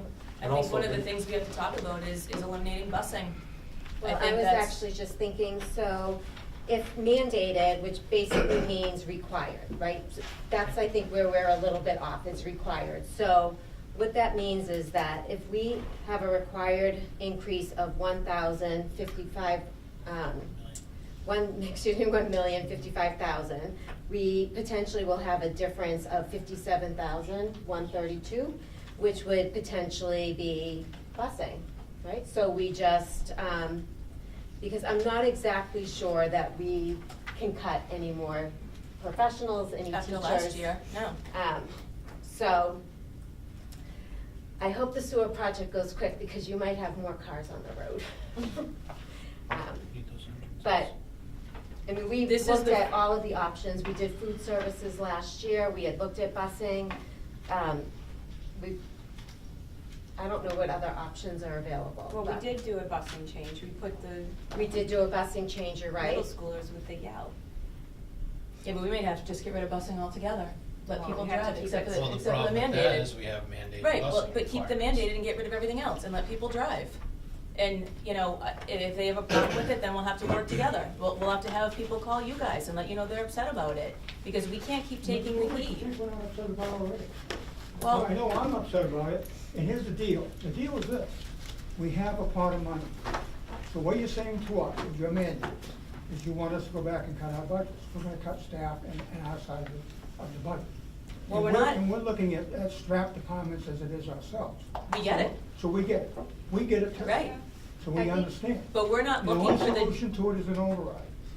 And again, school committee has every right to move an override question forward and try to make it work. Bob, we've done this twice, 2 years in a We've done it. row. I've We done have it. busted our I've done it butt. probably 9 times. Yeah, well, And it hasn't worked. well, maybe it's somebody else than just the school committee that needs to So- spearhead it. So as just a go between the two boards, I provided earlier today, we have a letter, the chairman of the Senate Education Committee is going to be in town. You have the invitation there from Senator Feeney's office on the 23rd, which is also election night. I understand that could be busy for the folks that are running, but it's from 6 to 7:15, and it's a sole discussion on public education funding. House bill came out today. The Senate bill will be coming out soon, and then they'll go to a conference committee, which is basically, if I remember correctly, it's 3 and 3, 3 House reps, 3 senators, and they try to find compromise. The increase in the House bill, after all the discussion we've been hearing all over the paper, is $30 to the town of Norton, or I want that $24,000, Mike. That's a $24,000 increase from the 20. After all of that, 180 communities are getting $30 instead of $20. After all of that, I can personally tell you, as someone who votes in every election in my hometown, I know exactly what I'm doing in the future. I'm done. I'm done with the talk. They don't want to raise taxes on vaping or tobacco and all these other things that the governor actually even proposed, who's more fiscally conservative, I think, than the House. And it's concerning, because we're right back to the discussion. The Foundation Review Committee was passed forward in 2015, and we're about to enter the 5th fiscal year where elected officials, besides saying have more cookie sales, have not come up with more money. Or they've said, oh, look at the increase we've had. And I was telling the committee earlier tonight, and I'll say it to you folks as well, when you step out of Massachusetts, which I do every once in a while to superintendents, regionals or nationals, they all talked and have been talking for years. This is my 10th year as a superintendent, my 6th with you folks in Norton. They all talk about Massachusetts, #1 in the nation. We're celebrating #1 in the nation. The question now has changed, but we're hearing you're leaving kids behind. That's the change. We're hearing that the communities of have-nots is growing. We all know that the only way communities have gone above and beyond and been able to is they've either passed overrides or they've had these tremendous growths in their new revenue and those types of things where they've been able to do it. Special education mandate costs, ELL, are costs that we just can't look the other way on. My concern is that as you cut a budget, you're actually only looking to one other place, and that's general education. So increase class sizes, do one thing for special ed. More students want to be tested. More parents want their child tested. My child really isn't getting it. This is the opportunity. And that's a great thing. That's one. Two, you have an incredible reputation for taking students who struggle and getting them over the hump. Just look at graduation rates. You know, just look at your drop-off rates. You know, they're at 1%. That's still one too many. It's 1.2 students. It was 19 kids in 2013-14. And down to 1.2 now. So we're definitely doing something right. And I, as the school committee knows, I'm not one to get into a battle between taking from police and fire for schools. That's not who I am. I think that people think I am because I ask some hard questions, or I'll say, no, we should have that. Mike, a couple of years ago, told me, we'll go back for overtime in the fall. I don't know if that's part of your proposal again this year, but I'm taking it. Mike and I have talked about a number in the fall for the school department. I think it's a little bit bigger than the number he's suggesting, because right now I would probably tell the school committee that if I have these mandates, I'm probably gonna say, let's zero out this account and hope that the town meeting, the FinCom, the board, everybody understands that we need to have that money, or else I'm gonna say, as of November 1st, there is no busing. We'll give them back, it's $160,000 savings, $180,000 in fees. And that's not a finger pointing, I wanna be very clear. That's not, but you are number one in the Commonwealth of Massachusetts in fees to students. There is no community that's higher. And I just hope the narrative can change, that it's us against them. It's not us against you or you against, it shouldn't be us against you or you against us. We understand we have state mandates, so the fight can be there. But we do realize out of the pool of money that we have made as big of a commitment over the last, I gave you the sheet tonight, that the total town budget has increased roughly 7.5 million over between 2005 and 2019. And 58% of that has gone to the school department. And I'm not begrudging that, obviously it has to, you're the largest. Really, this one? You're the largest budget. And general government has gotten 3.86% of that, public safety 23.21. Highway minus 2.18. Can I ask a question on this? Sure. Actually, I have a couple questions on it. So the first one is, we went from 2015 to 2019. Why is that the correct time frame? It's just the last 5 years, whenever we do planning, capital planning. So we it's do 5 fairly years. accurate assessment of how we look at these things, et cetera. 5 years is. So I'm looking at this, and I think I have a different takeaway than you do. Okay. Right, so the school budget is a little more than 50% of the budget. So, I mean, just mathematically, it should be a little more than 50% of the increase, right?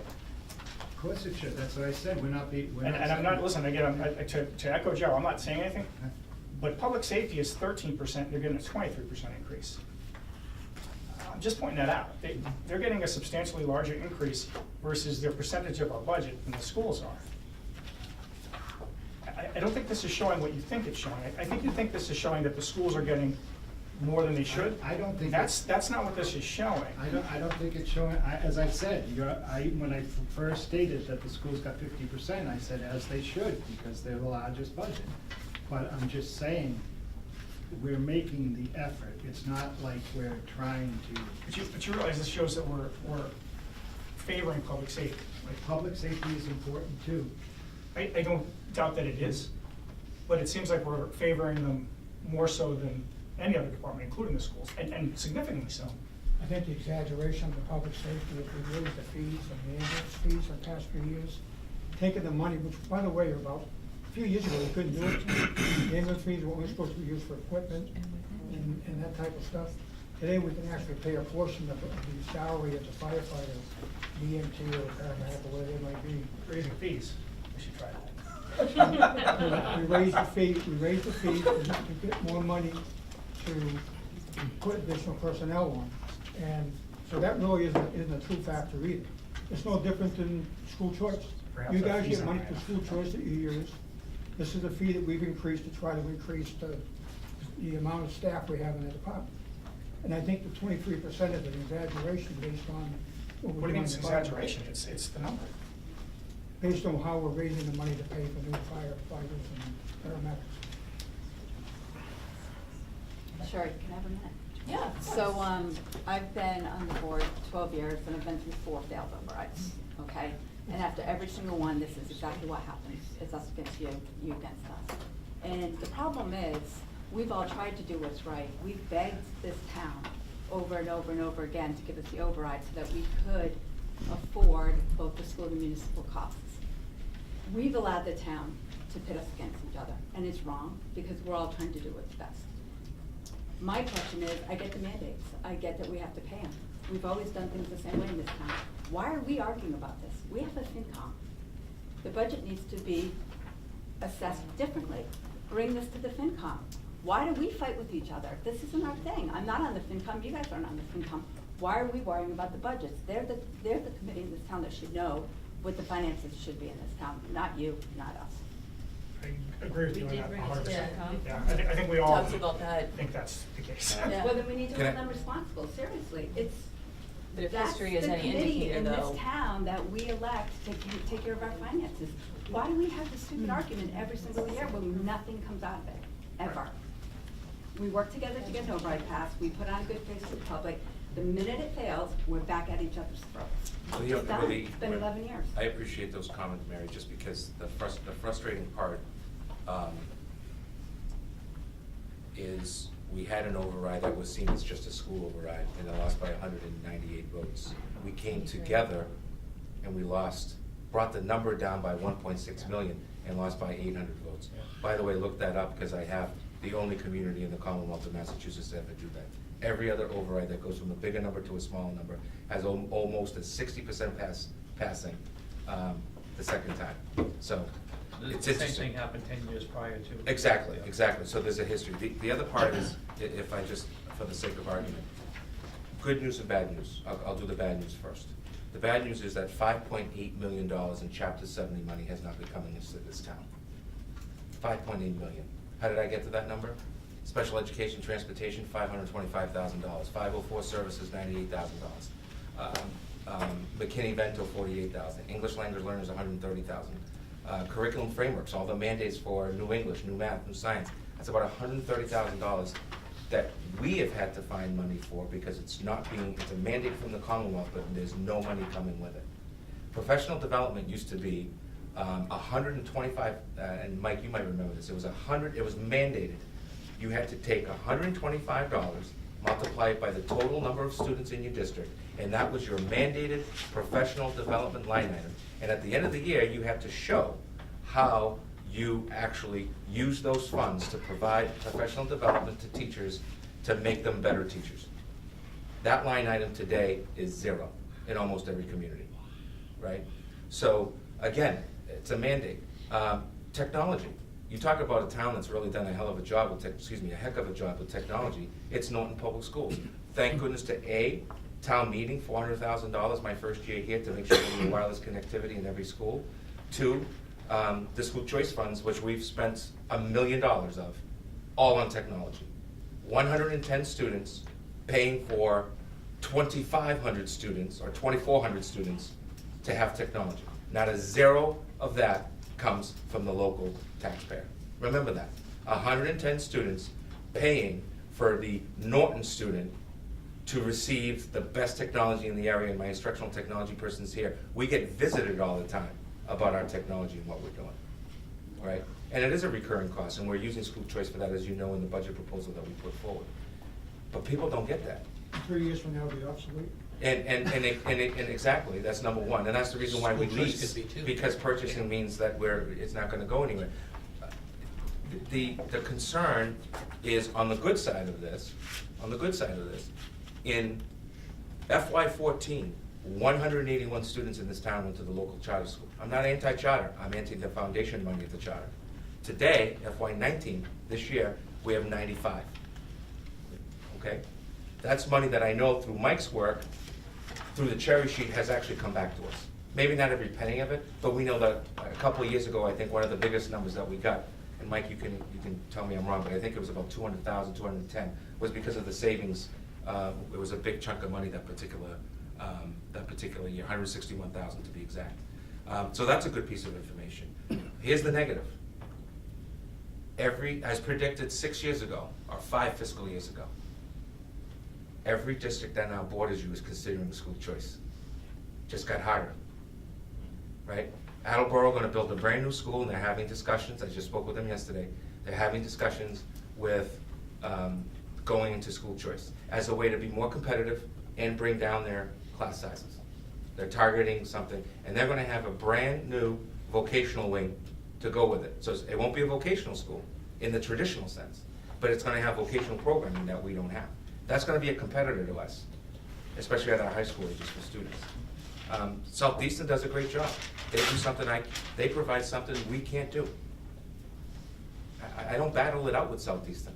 I get it. I spent 11 years of my life as a teacher and administrator in a voc school. I know exactly how that works. I know how it's more expensive. I may not like it, but I know why, and so on and so forth. I think the issue, and the only time you're ever going to get out of this mess, is by continuing to try to figure out the best way to fund your community, for lack of a better phrase, by taking that one bump up, which you attempted to do. I also know that for those who agree or don't disagree, you're also looking at a charter review commission that's looking at, do you change or not change? Again, I don't have an opinion in that because that's not my role here. But you have a town up the street that just did, and also passed an override the year before. That was kind of interesting how that happened, the politics of that, if you will. Last year you saved us $297,000 out of stabilization account because we had X number of cases. I won't say how many for the sake of not picking out students, but we had all these cases that came through that zeroed out that account. We froze the budget. I lied to town meeting. I actually said this over a number of times. I went to town meeting for $100,000 in curriculum, and 2 weeks later I said, don't spend it because we just got another student and it's gonna cost us X. They could say that, and I went to town meeting and I've already apologized for it. I did it when the stabilization account came forward. You saved us, and by you I mean the town saved us. But this is concerning. You know, it's concerning. I'm hoping that there's some funding. I'm not going to be able to hire people in the fall, as Mike knows. That's something that I won't even consider unless really things blew up. But hopefully we can come back in the fall and see if the free cash allows for some of those one-time costs that can get us over the hump in terms of materials and supplies and that stuff, so I don't have to lay off staff. We lost 11 people last year who chose to leave Norton Public Schools. If we don't think they chose to leave because they're worried about the future, I think we're crazy. It's like losing a good employee on either side of the town. It doesn't matter. If somebody's closer to home and paying more money, we know the story. Or some people are saying, I'm the third least senior person in the science department. That's what they're doing. That's what they're saying. Peter, what do you got? Yes, I found this article in the Boston Globe from May 15, 2005. Via newspapers.com, and school budget cuts in North Side and need to combat drastic budget cuts. School committee members said they would like voters that fall to approve an operational vote of Proposition 2.5, and about a dozen school staff members expect to be laid off in the start of school fall. School officials say they are worried that they need to cut more jobs doing an underfunded budget. And let me just say, because I know there's some folks that have this opinion, I agree with everybody who says that we should be around 3 to 3.5%. I agree with you wholeheartedly, but here's the problem. FY 7.46, 8.97, 9, negative 1.62, 10.2, 11, negative 1.89, 12, 192, 13, 176, and then since then we've gotten 2.01 or higher. That's what you're making up for. You're making up for 5 fiscal years of a negative increase. And the positive increase in FY 5-6, there was some type of a bump that happened because it must have been federal money that came in, because it's an 8% increase in the school budget that year. I think that's AARA and all that other money that came through. So you're, and you guys know this story, so, and I know the committee does. If you don't maintain 3.5 every year with schools, because of the cost of mandates, this is what happens. And that's not a pointing finger. I am not blaming elected officials on the other side for this, or the prior people who had to make this difficult decision to make those cuts. Can I add something?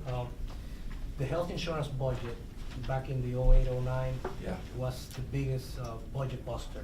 Right. I mean, health insurance cost has more than doubled since 10 years ago. The last, say, 3 years, 4 years, the increases have been 2%, 2%, and that's what's really allowing us to have what we have now to give to the school. So it could be even worse. And my point is, it's not gonna get any better. Last year, you guys were looking for a similar increase, maybe a little higher. It was significantly higher. Or 10% was it? Yeah. 10.11, I think. And the town didn't have the money. Yes, we agree.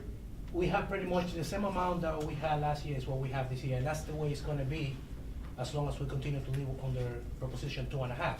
It's just, it is what it is. And if the health insurance cost goes up 1% more, it's like an $85,000 hit to the budget. So every 1%, if we get a 10% increase, you're looking at an $850,000 increase that comes right off the top. That's $850,000 less available next year. We don't know what the cost is gonna be. Yeah, There are rumors that the health insurance is gonna go up. We're 1 year away from a 10% hit like we had a few years ago, completely destroying the budgets. That's So what's there gonna are happen. a lot of unknowns. There are also the debt budget.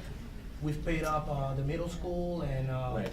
a few of those debts came due, and once they got paid, that money went right into the operating budget. So every time we need to do a project now, like the town hall or the senior center, there is no capacity within the debt budget to do it within 2.5. So we're being forced to ask for a debt exclusion anytime we need a project from now on, pretty much.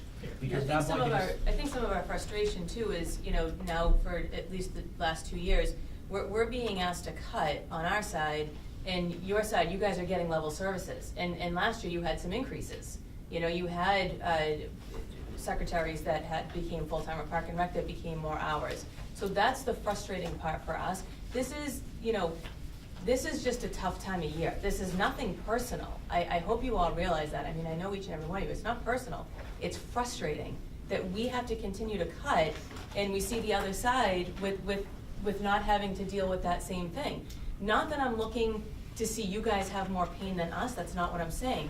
What I'm saying is, when Mike first said that we were getting 4%, I was like, oh my God, they got it. They're helping us with our mandates. I was almost got up and hugged each and every one of you, because that's what I thought. And I thought, okay, we can do this. And then it's 3.5. We need 3.7, so here we are again. That's where the frustration's coming from. Right, there is a systemic issue with how we approach our budget that causes a chronic underfunding of our general education, and it compounds every single year. So the children who get affected by this, the children in general education, every single year it compounds, it becomes worse and worse for those kids. So every single year we underfund them. That is the simple math of this. That, I think, is the frustration that you're hearing and feeling from this side. We get that there is very little money in this town. We live in this town too. And believe me, I was the first person to go out there and vote for both of those overrides. I can't believe I'm gonna say this, I would love to pay more taxes, just to help this town out. I get it, that is not gonna happen in my lifetime. We're never gonna pass an override, just, it is what it is. But at the same time, we need to look at our budget differently, and to Mary's point, I get that, you know, Bob Kimball isn't saying, hey, here's how I'm gonna dole the money out, I get that. This is largely a FinCom issue. But at the same time, you know, I think together we could kind of lead that FinCom into what we're looking to do. And I don't think so far we've done that, quite frankly. And to be totally honest, I emailed the chair of FinCom inviting him to this meeting, because I thought it would be important for him to be here. So I just want to throw that out there, that I sent a personal email inviting him to be here. there is one member here from the FinCom tonight. You folks are going to FinCom, have you? 22nd, I think.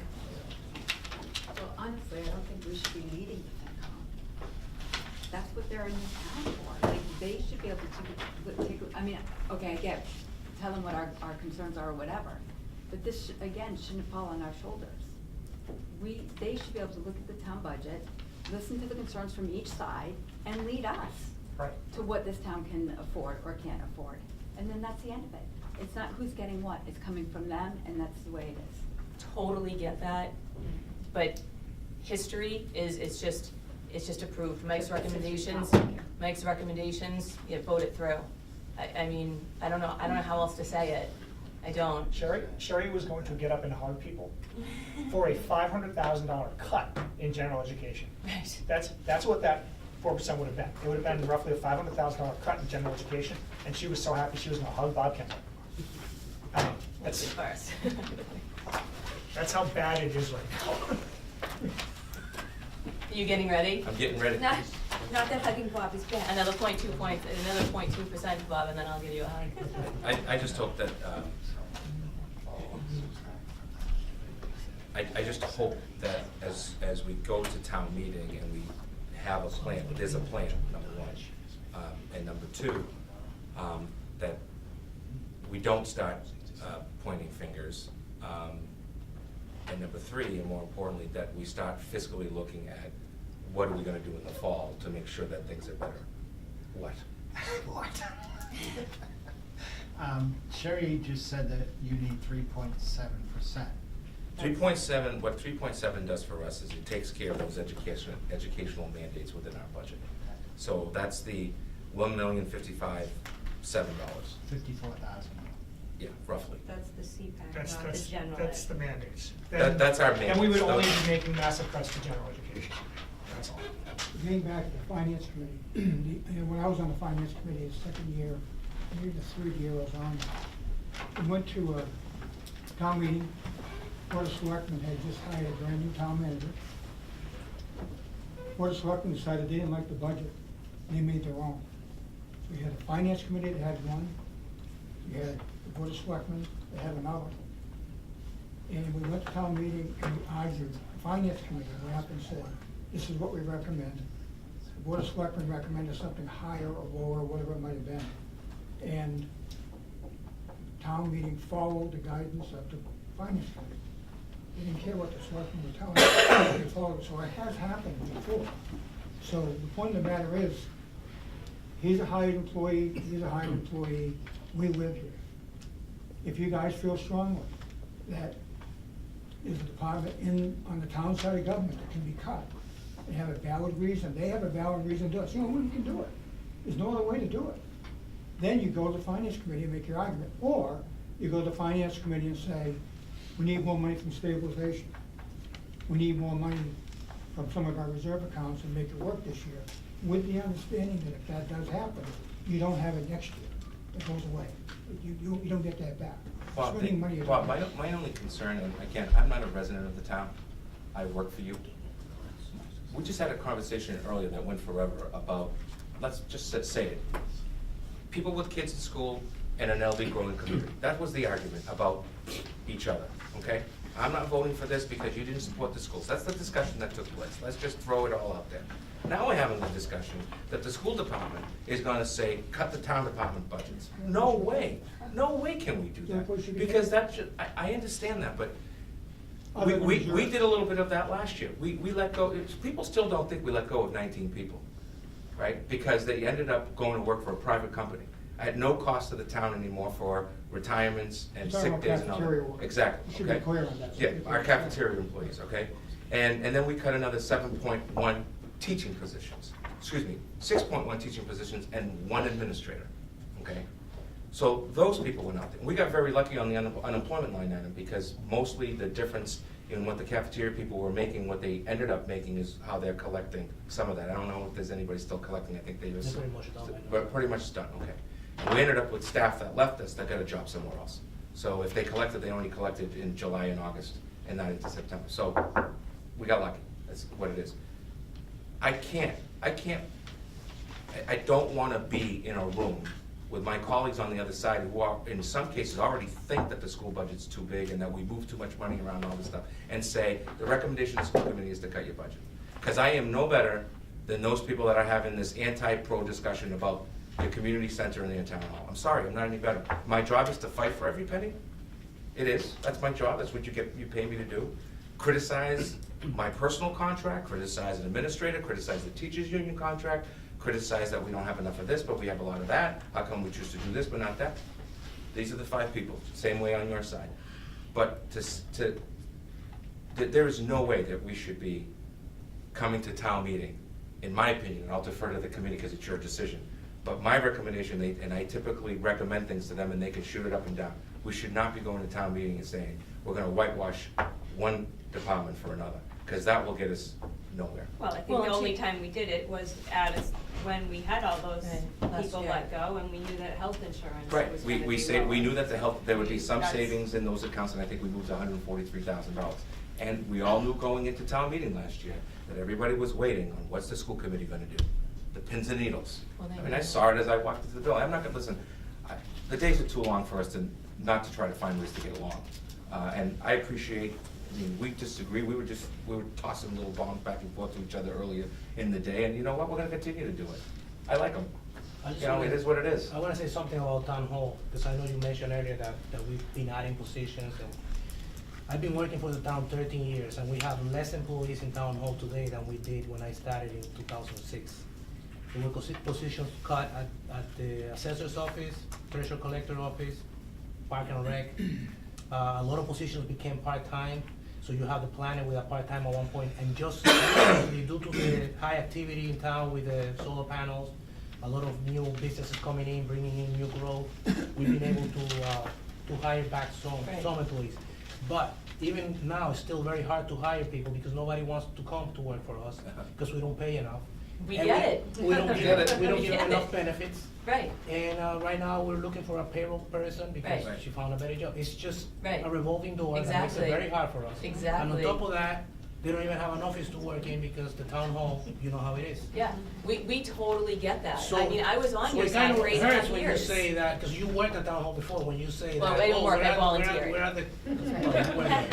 at the cuts at town hall when, you know, we have departments that are suffering right now. They don't have the staff they need. Right, there were major cuts then, but you guys are slowly starting to build back, which is great. I'm not saying that shouldn't be happening, but for us to have to keep making cuts, you know, I'm just explaining to you why we're so frustrated. I get it. Believe me, when I first came to school committee 3 years ago, this is why I asked, why aren't we meeting with the Board of Selectmen? That was my thing, why? Because I was on the town side. I saw what you guys did for 8.5 years. So I said, why don't we meet with them? Why don't we have joint meetings so that we don't have to go to town meeting floor and say, well, we want to take this so that we can fund this 3.7%. I was hoping that we could work together to solve some of these issues, and that by opening up the dialogue, we would be able to understand your position on things, and you guys would be able to understand our position on things. So that's why. I understand that you had cuts, but I also see that you guys are starting to grow a little bit more. I get people may not want to work there because of the pay. We get it. That's why we lost 11 teachers last year. They went to better situations. It is what it is. The town has to realize at some point the situation we are in and make decisions and make good fiscal decisions for all of us. And when I say the town, I'm not saying the town, I'm saying the town. The voters. Just to be clear. The voters, yeah. Residents. So, you know, in a perfect world, the FinCom would go through the budget, and when Joe presents, when Mike presents, they would go through each department and say, walk us through these increases, why is this increase in there, what does it entail, et cetera, et cetera, et cetera. And then, once they had the budget in totality, or at least, you know, a good portion of it, they could start making decisions on what was a priority, for lack of a better word, right? But if you look at this, everything is exactly as has been requested so far. There's been no, and I get like it's not quite finished yet, but and I'm gonna say something that's probably not very popular right now, but every request, every position, every expense, every whatever, they're not all equally important. There are things that should be priorities to us, and we are not making those calls. FinCom's not making it. I don't know. maybe we're not making it, but it's not being done. And it has to be done. I circle back to, there's a systemic issue with the way we're looking at our budget. It's causing problems. And for what it's worth, we feel on this side that we're bearing the brunt of that pain. It's not your fault. It's the fault of the way the world is. We have a massive set of mandates that kills us. It is what it is. But if we can't get you guys to work with us on that, and I get it, you all feel bad, I understand that. But you can't just feel bad about it. We have to do something about it as well. Does anybody have anything else? I do, I have a question. You know, if you go back and ask your state senators how they feel about Chapter 7, they'll tell you they made a mistake. They made a huge mistake many years ago, how they do the funding. You know, and how they took away line items for how you guys present your budget.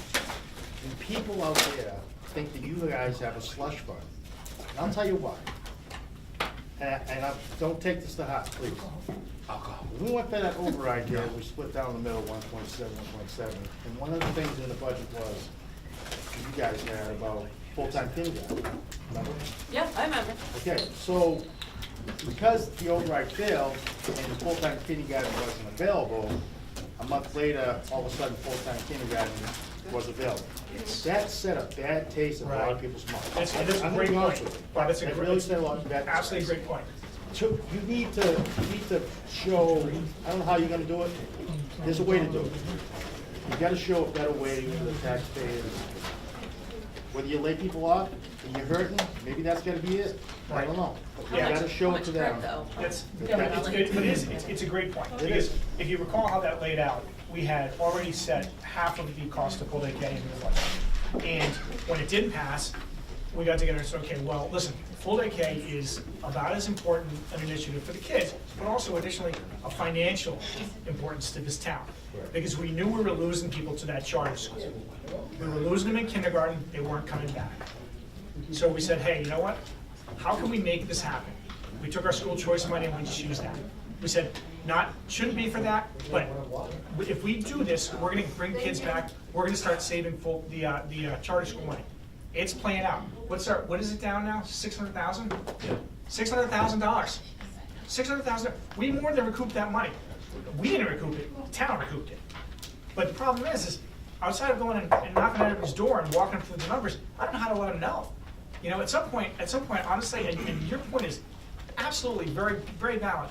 But at some point, we just say, you know what? We're just going to make decisions that are good, right decisions, and just hope people get it.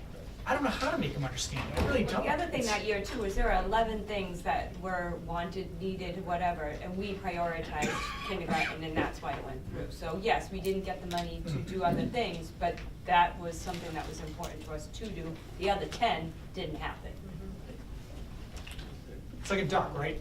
On top of the water, calm as can be, but underneath, flapping away. That's the thing. No one sees the feet. No one sees the duck's feet. It's. Bonnie? I just want to say, I remember from a couple of years ago when we were talking about the override from 2017, and there was on that list of things that was going to be added to the town was highway department, cemetery personnel. And to Mr. Salvo's point, this year in the budget that was passed, I believe last night at FinCom, unfortunately I was unable to attend, there were 2 highway department and cemetery personnel added. So I think what Mr. Salvo was saying is true, that people do think that there is that slush fund is very critical of the way the school department spends money, but I think sometimes they're not as critical maybe of how the town, other departments in the town spend money, which is very curious to me why that's the case, because we're seeing that this year, and I don't think anybody's gonna raise any suspicion about that. You know what I'm saying? So I just think it's very interesting and very curious that that is a very frequent sentiment among a lot of people, but it doesn't hold true for other departments. I think it's human nature. I think to be clear, that the Finance Committee has not finalized their deliberations. They haven't agreed. They're voting on every specific, you vote on every specific line item. When you get to the total, you look at it and go, whoops, we've got too much money, we need to cut. And they go back and they trim those budgets. These 2 requests for 2 highway, it's not highway, cemetery people, that we're trying to improve the condition of the cemetery. They are the worst in the area. They just, I mean, that's not supposed to be. beautiful, but they at least should have grass going on. And the point of the matter is, we don't have enough staff. That highway department does more work than any department in the entire town, based on what they have. They're doing the best they can, but that's not a given yet. You guys may convince them that you have to finance your mandate. They may have to look at that and say, you know what? Yeah, we agree, but we can't do it. They're not done yet. That's not done. What we did this year in some of the budgets was put in, which we've never done before, is put in positions that we felt we really, really need to have. That's what we did. But I don't think any of us really felt we're gonna get it. And they're in there. And again, that's what we talked about earlier. They're in there because we really need them. If we lose them, we understand. So it's not over yet. And there's still some more deliberation and work to do. And I think that's kind of a source of frustration, because you guys are putting in positions like, well, we really need these, but if we lose them, we lose them. The mandates, we gotta pay them. There's not, well, if we don't pay them, oh well. And that's why we probably will lose them, because we have to pay our mandate. Yeah. Sorry, Mike. Oh, you can just speak. I'm like really informal. Yeah. Because the Bruins lost. Oh, And I gave up should a stay long out time for a ago. while. Just to talk about something else, something that is really working good, and you may have been informed over the couple of years, but the solar on the landfill on Hill Street, this is March, which isn't a particularly long days, sunny days. 50,000 in net metering credits, $50,000 in net metering credits to the town. So it's doing well, and that breaks out. I know 20% of that. We go to the highest. It goes to the highest electric account. So high school, the street lights, middle school, Solomons, town hall, police station, pump house, and one of the wells that the water department has. So, I mean, that's been a great program for us. Hopefully continue, and I know we talked about doing solar over parking lots and things like that. It really does pay off, so hopefully we'll continue. Well, that's starting in the summer, right? We're gonna start going up for bid on that, yeah. Is there anything else? Anything else, folks?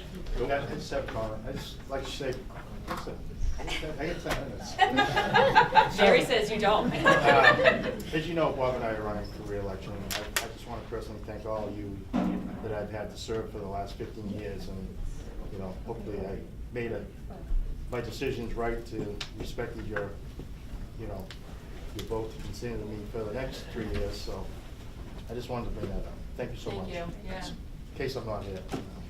Remember, 3.7% gets you a hug. Not you.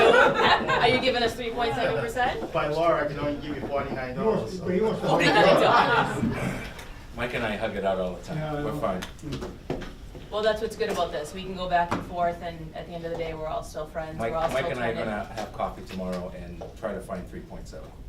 And we do. That'd be great. Then I will come into your office and give you a hug. Aw, yeah, that's so sweet. 4%. That's Oh, 4. Oh, he just has to. Please. And guys, we do, I mean, listen, all the frustration and the rhetoric aside, we get it. I mean, Right. again, we live in the same town. We understand there's no money. It's not that we think you guys are hiding money. It's not that we think, we don't think the police are driving around in golden cruisers. We understand, believe me. At the same time, I circle back to, we've got to do something about the way we approach your budget. It's absolutely killing our schools. And it's purely for school choice, a couple of those other collaboratives. We're bringing in revenue, otherwise we'd be really up the creek. So.